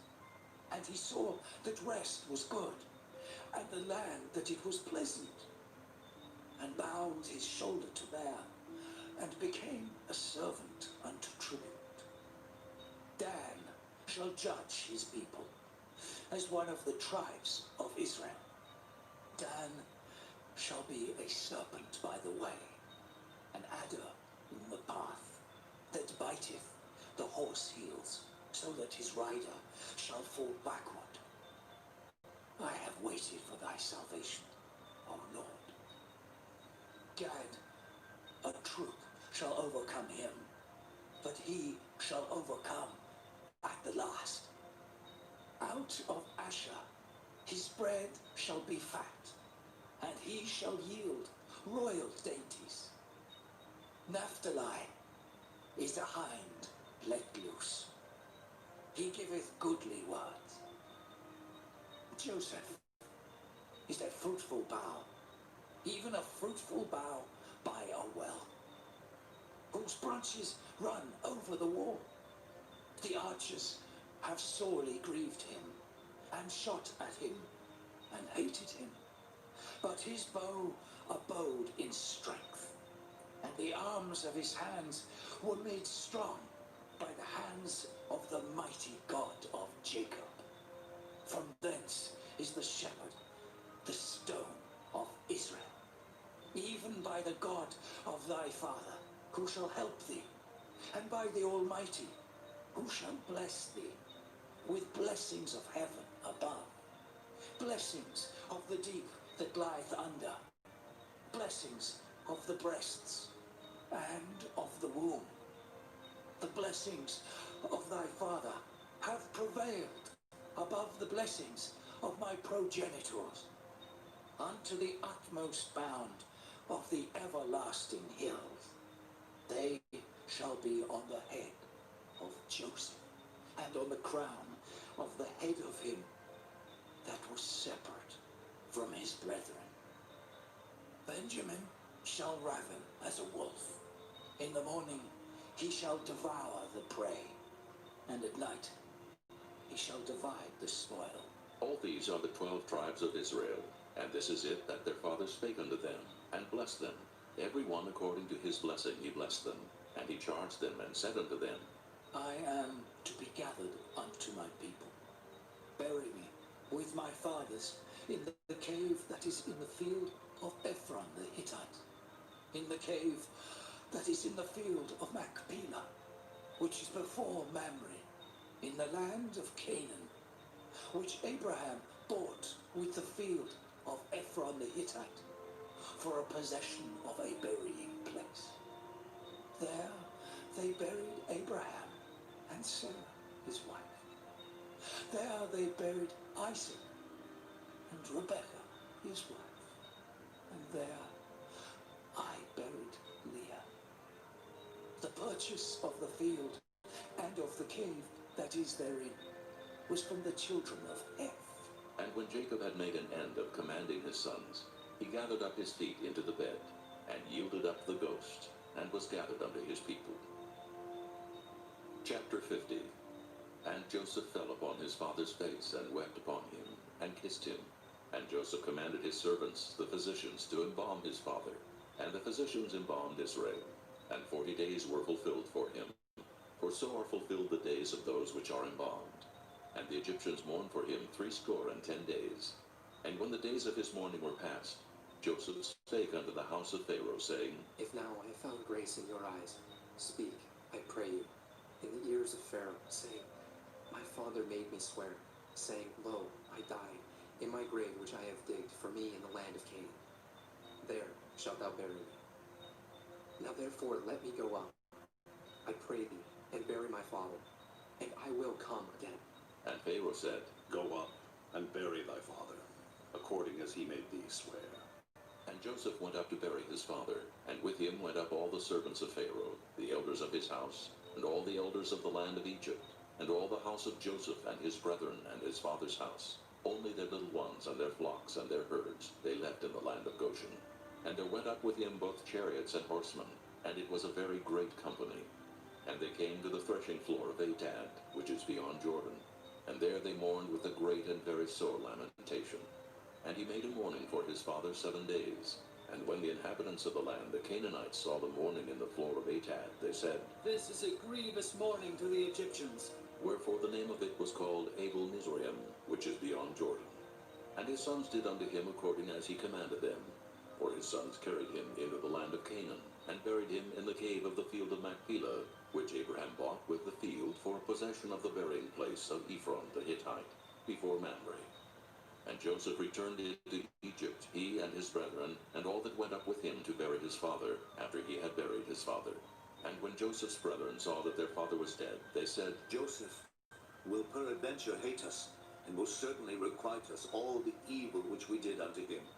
And they sent a messenger unto Joseph, saying, Thy father did command before he died, saying, So shall ye say unto Joseph, Forgive, I pray thee now, the trespass of thy brethren, and their sin, for they did unto thee evil. And now, we pray thee, forgive the trespass of the servants of the God of thy father. And Joseph wept when they spake unto him.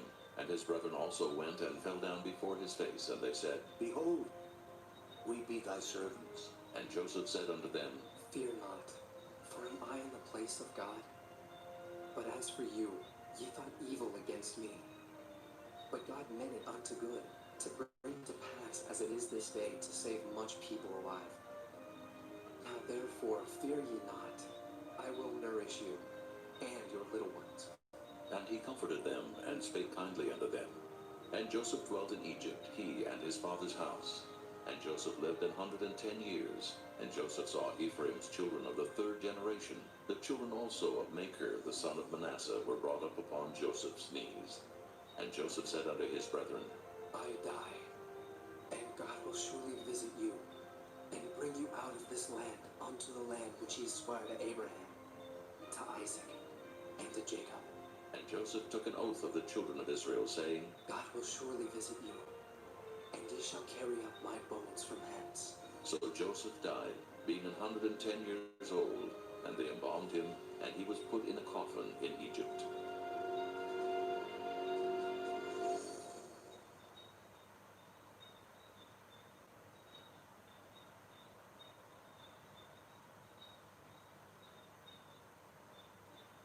Exodus, chapter 1.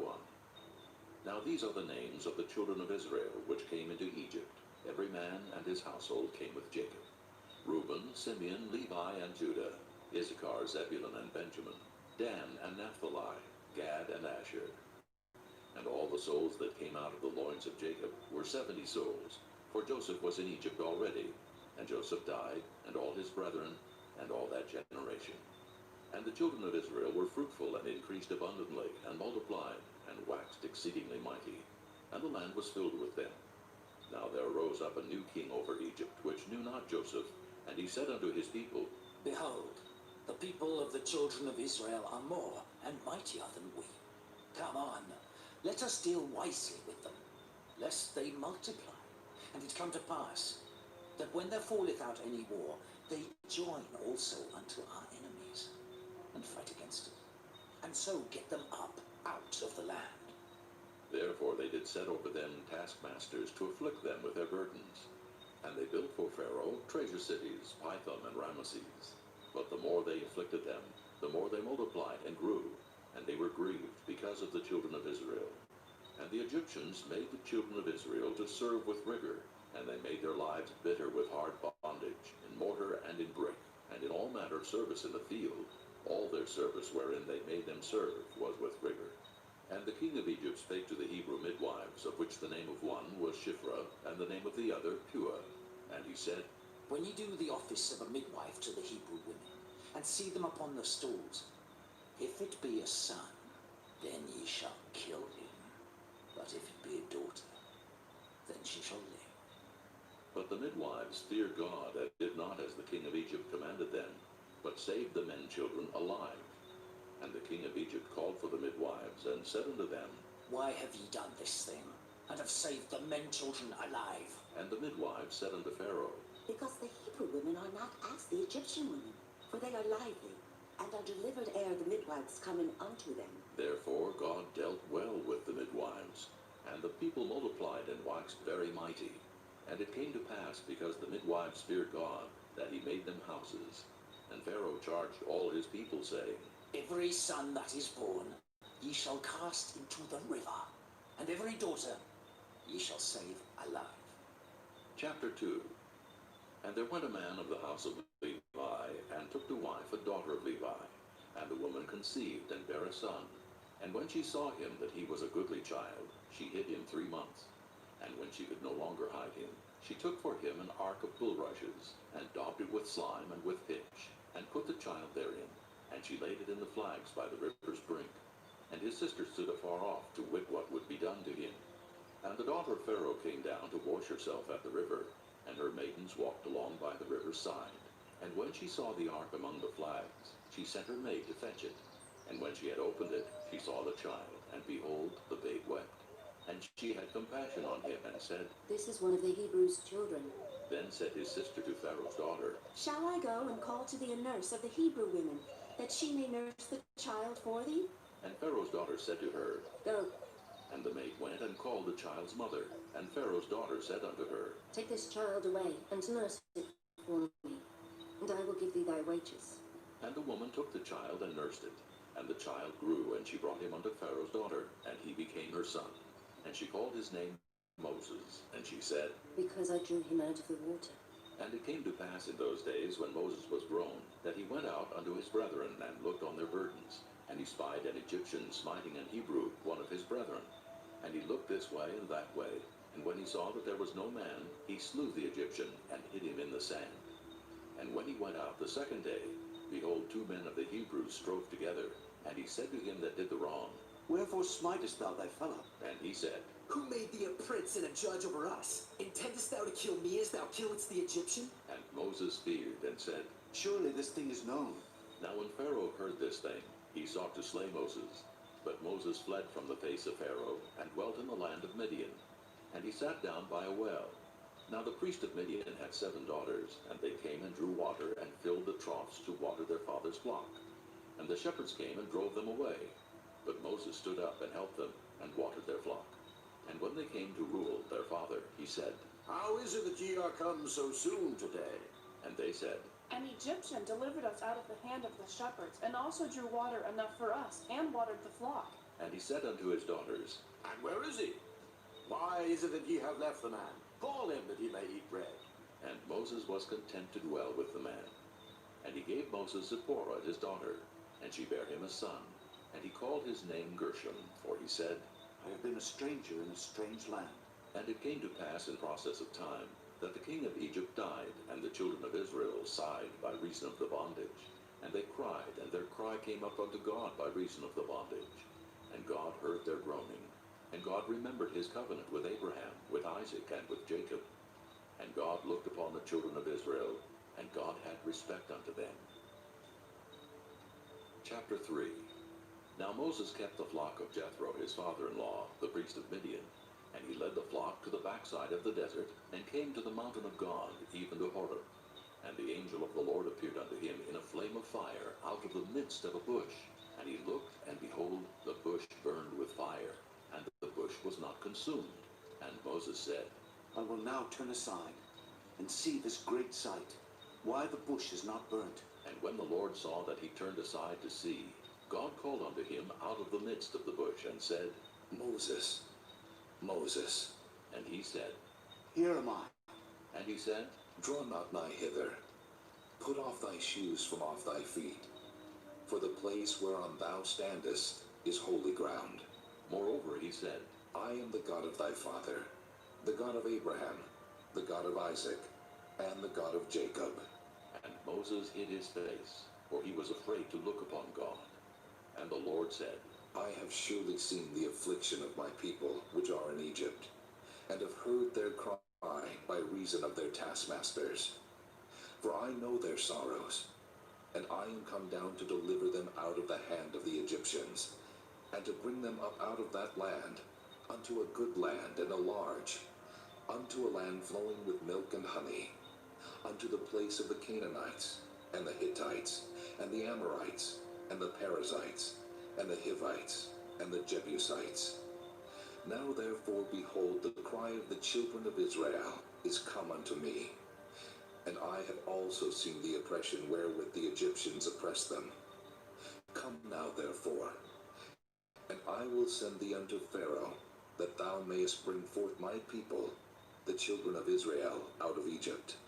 And Moses said unto God, Who am I, that I should go unto Pharaoh, and that I should bring forth the children of Israel out of Egypt? And he said, Certainly I will be with thee, and this shall be a token unto thee that I have sent thee.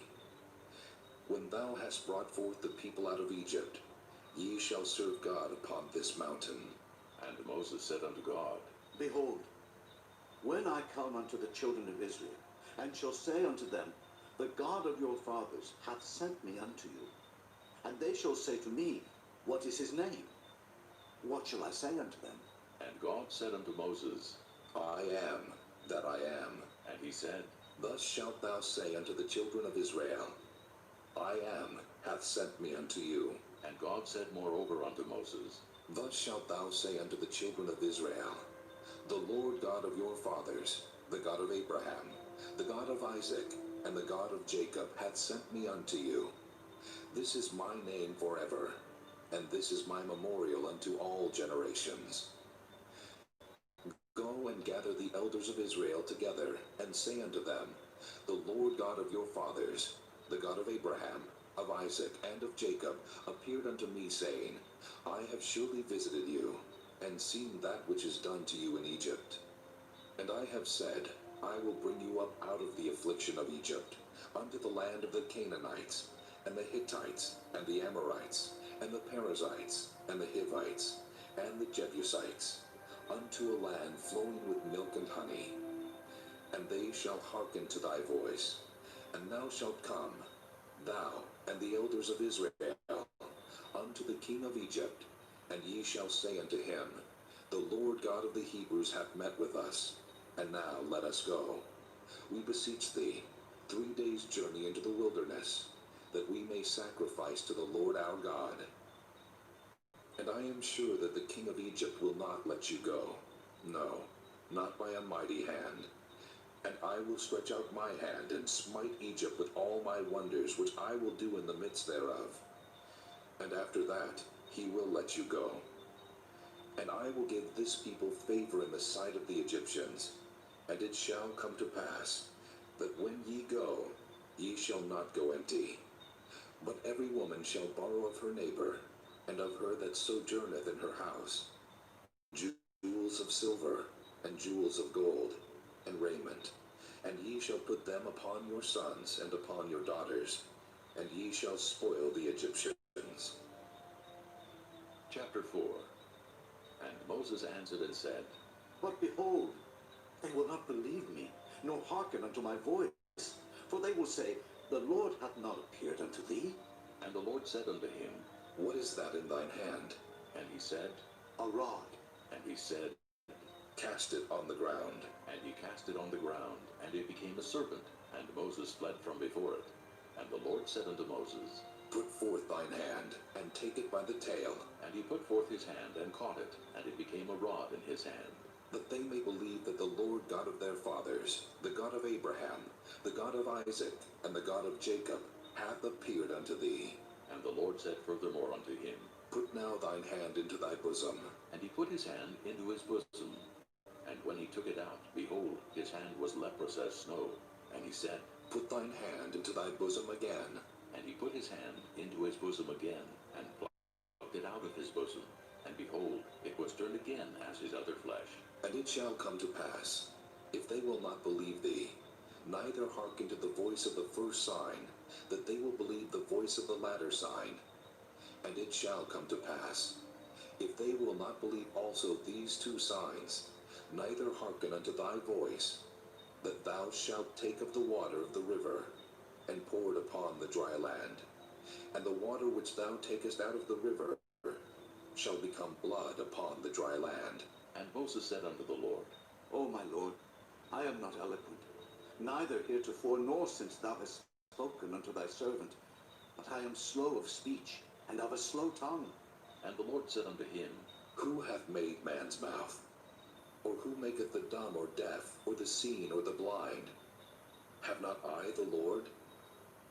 Now therefore go, and I will be with thy mouth, and teach thee what thou shalt say. And he said, O my Lord, send, I pray thee, by the hand of him whom thou wilt send. And the anger of the Lord was kindled against Moses, and he said, Is not Aaron the Levite thy brother? I know that he can speak well. And also, behold, he cometh forth to meet thee, and when he seeth thee, he will be glad in his heart. And thou shalt speak unto him, and put words in his mouth. And I will be with thy mouth, and with his mouth, and will teach you what ye shall do. And he shall be thy spokesman unto the people. And he shall be, even he shall be to thee instead of a mouth, and thou shalt be to him instead of God.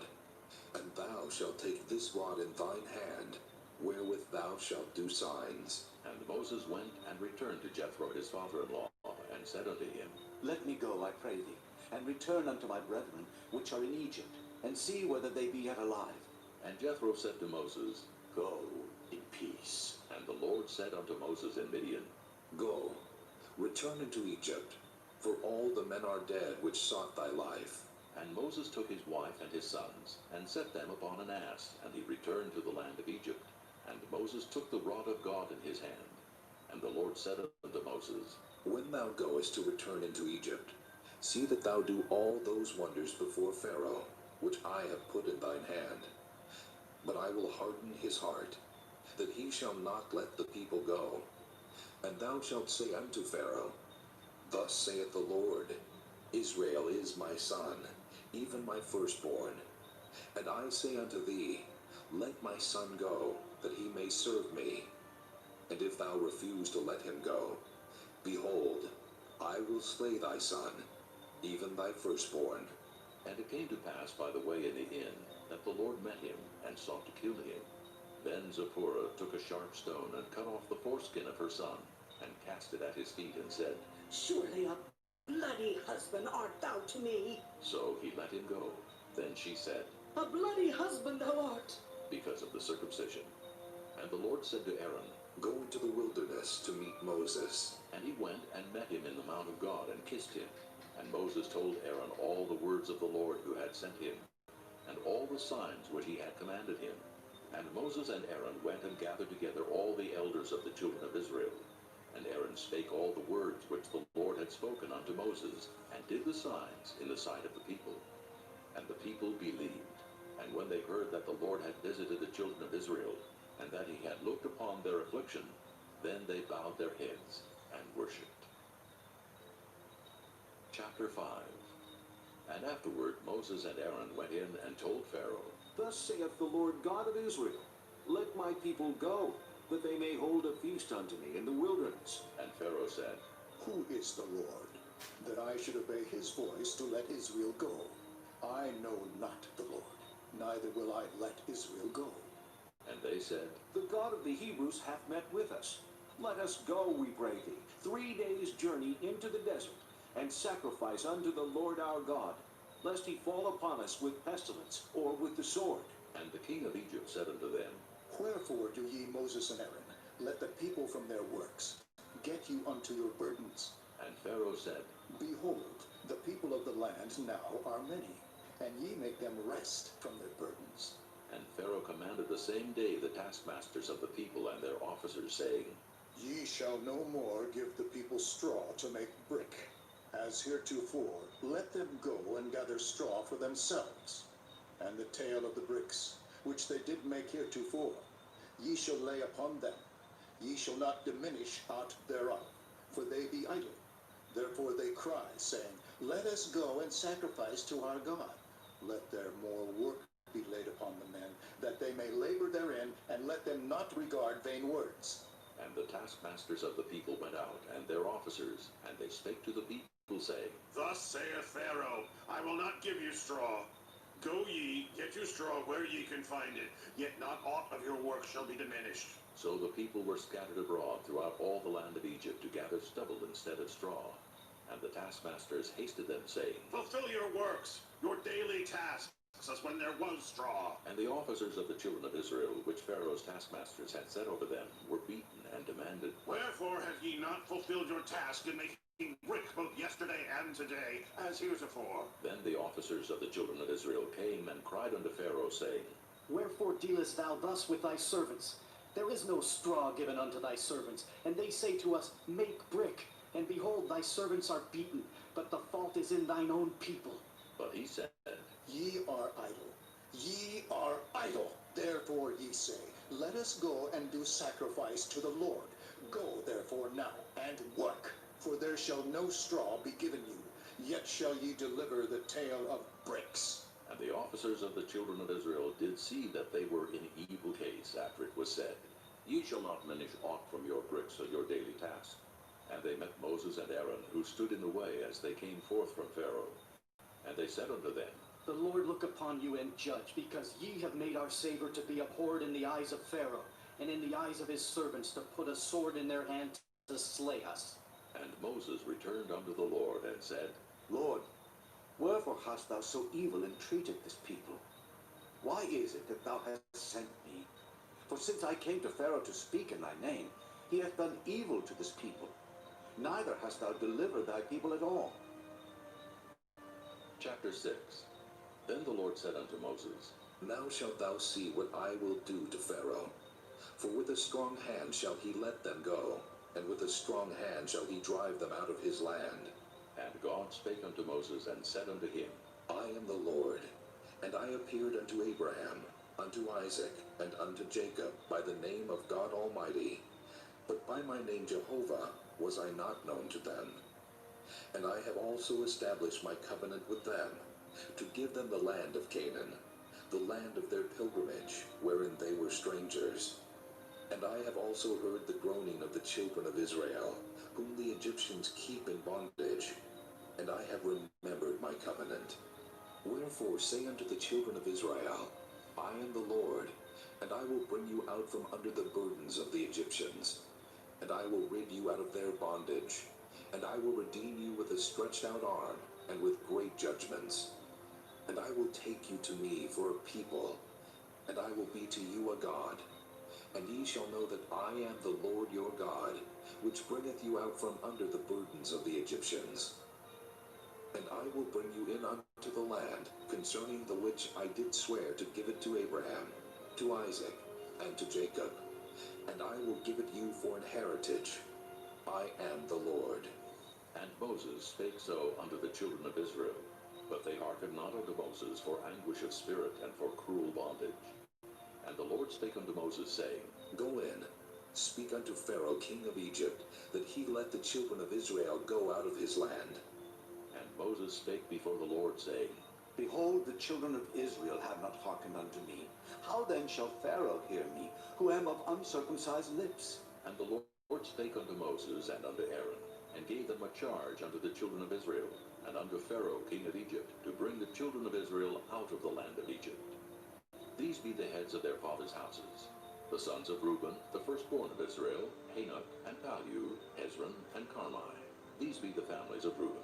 And the sons of Simeon, Jemuel, and Jamin, and Ohad, and Jachin, and Zohar, and Shaw, the son of a Canaanitish woman. These are the families of Simeon. And these are the names of the sons of Levi according to their generations, Gershon, and Kohath, and Merari. And the years of the life of Levi were 137 years. The sons of Gershon, Libni, and Shimei, according to their families. And the sons of Kohath, Amram, and Izhar, and Hebron, and Uzziel. And the years of the life of Kohath were 133 years. And the sons of Merari, Mahali, and Mushai. These are the families of Levi, according to their generations. And Amram took him Jochebed, his father's sister, to wife, and she bare him Aaron and Moses. And the years of the life of Amram were 137 years. And the sons of Izhar, Korah, and Nepheg, and Zichri. And the sons of Uzziel, Mishael, and Elzaphan, and Zithri. And Aaron took him Elisheba, daughter of Aminadab, sister of Nahshon, to wife. And she bare him Nadab, and Abihu, Eleazar, and Ithamar. And the sons of Korah, Asher, and Elkanah, and Abiasaph. These are the families of the Korhites. And these are the heads of the fathers of the Levites, according to their families. These are that Aaron and Moses, to whom the Lord said, Bring out the children of Israel from the land of Egypt, according to their armies. These are they which spake to Pharaoh, king of Egypt, to bring out the children of Israel from Egypt. These are that Moses and Aaron. And it came to pass on the day when the Lord spake unto Moses in the land of Egypt, that the Lord spake unto Moses, saying, I am the Lord. Speak thou unto Pharaoh, king of Egypt, all that I say unto thee.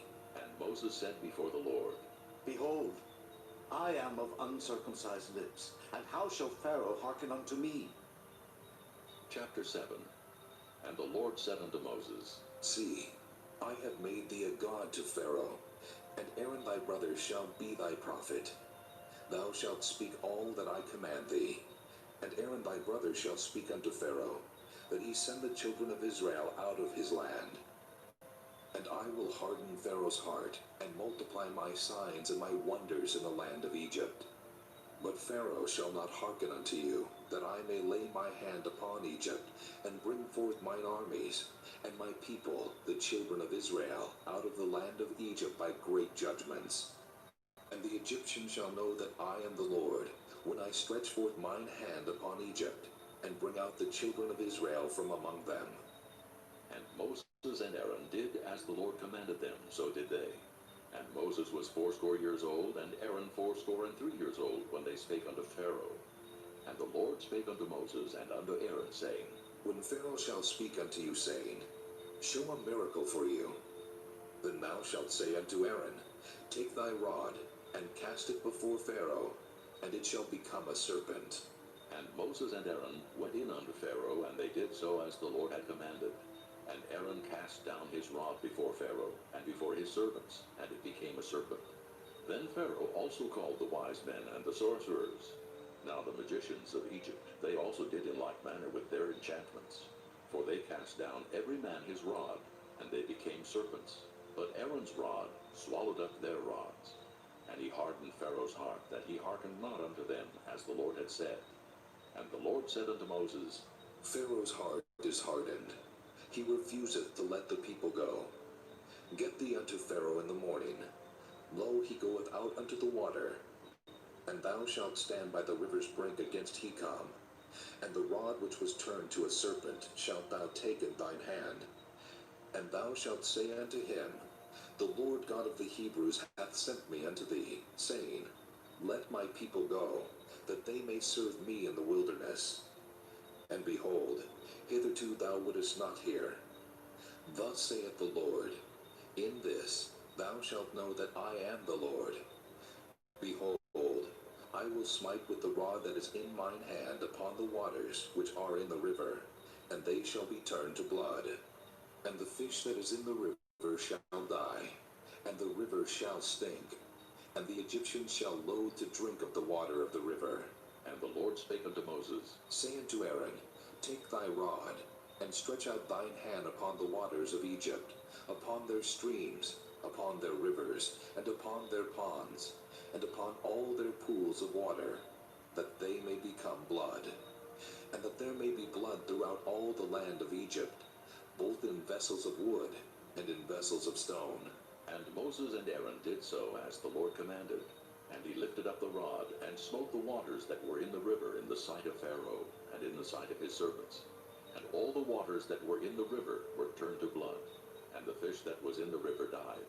And the river stank, and the Egyptians could not drink of the water of the river, and there was blood throughout all the land of Egypt.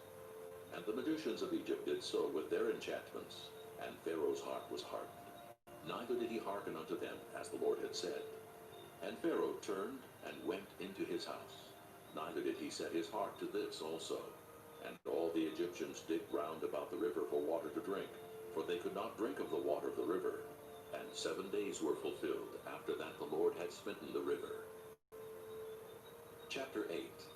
And the Lord spake unto Moses, Go unto Pharaoh, and say unto him, Thus saith the Lord, Let my people go, that they may serve me.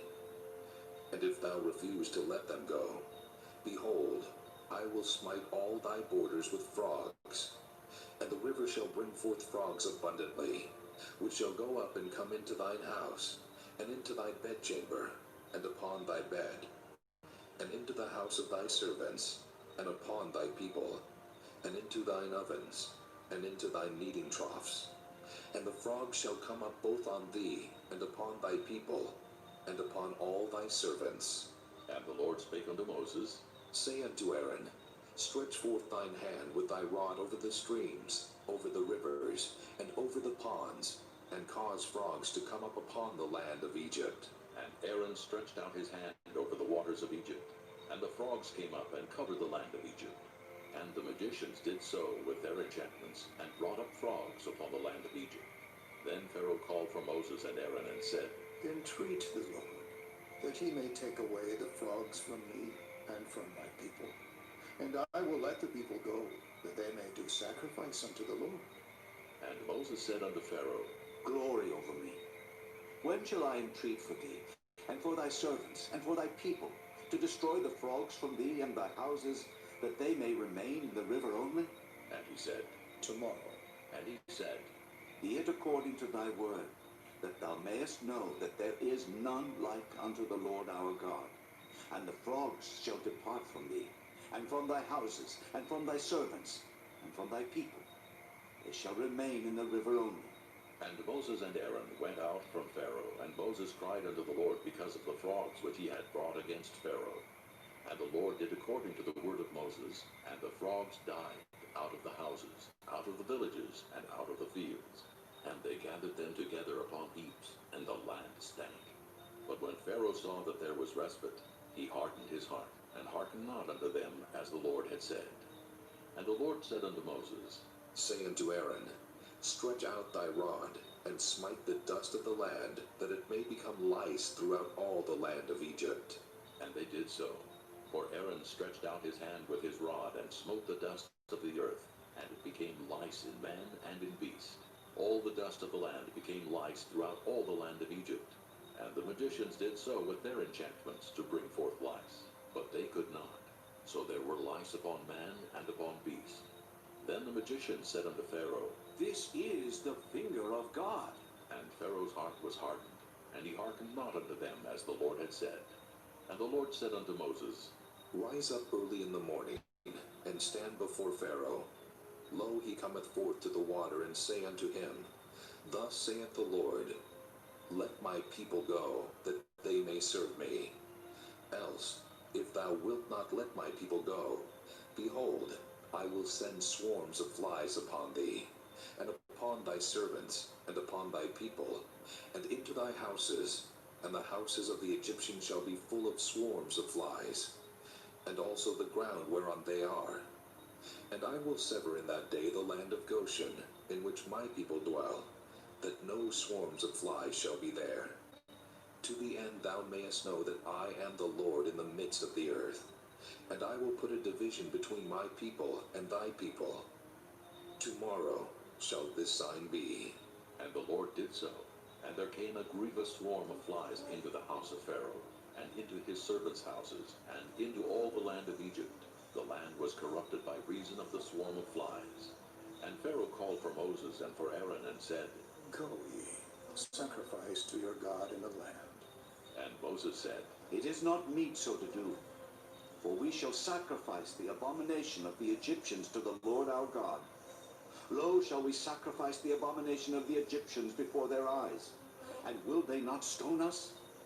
We will go 3 days' journey into the wilderness, and sacrifice to the Lord our God, as he shall command us. And Pharaoh said, I will let you go, that ye may sacrifice to the Lord your God in the wilderness.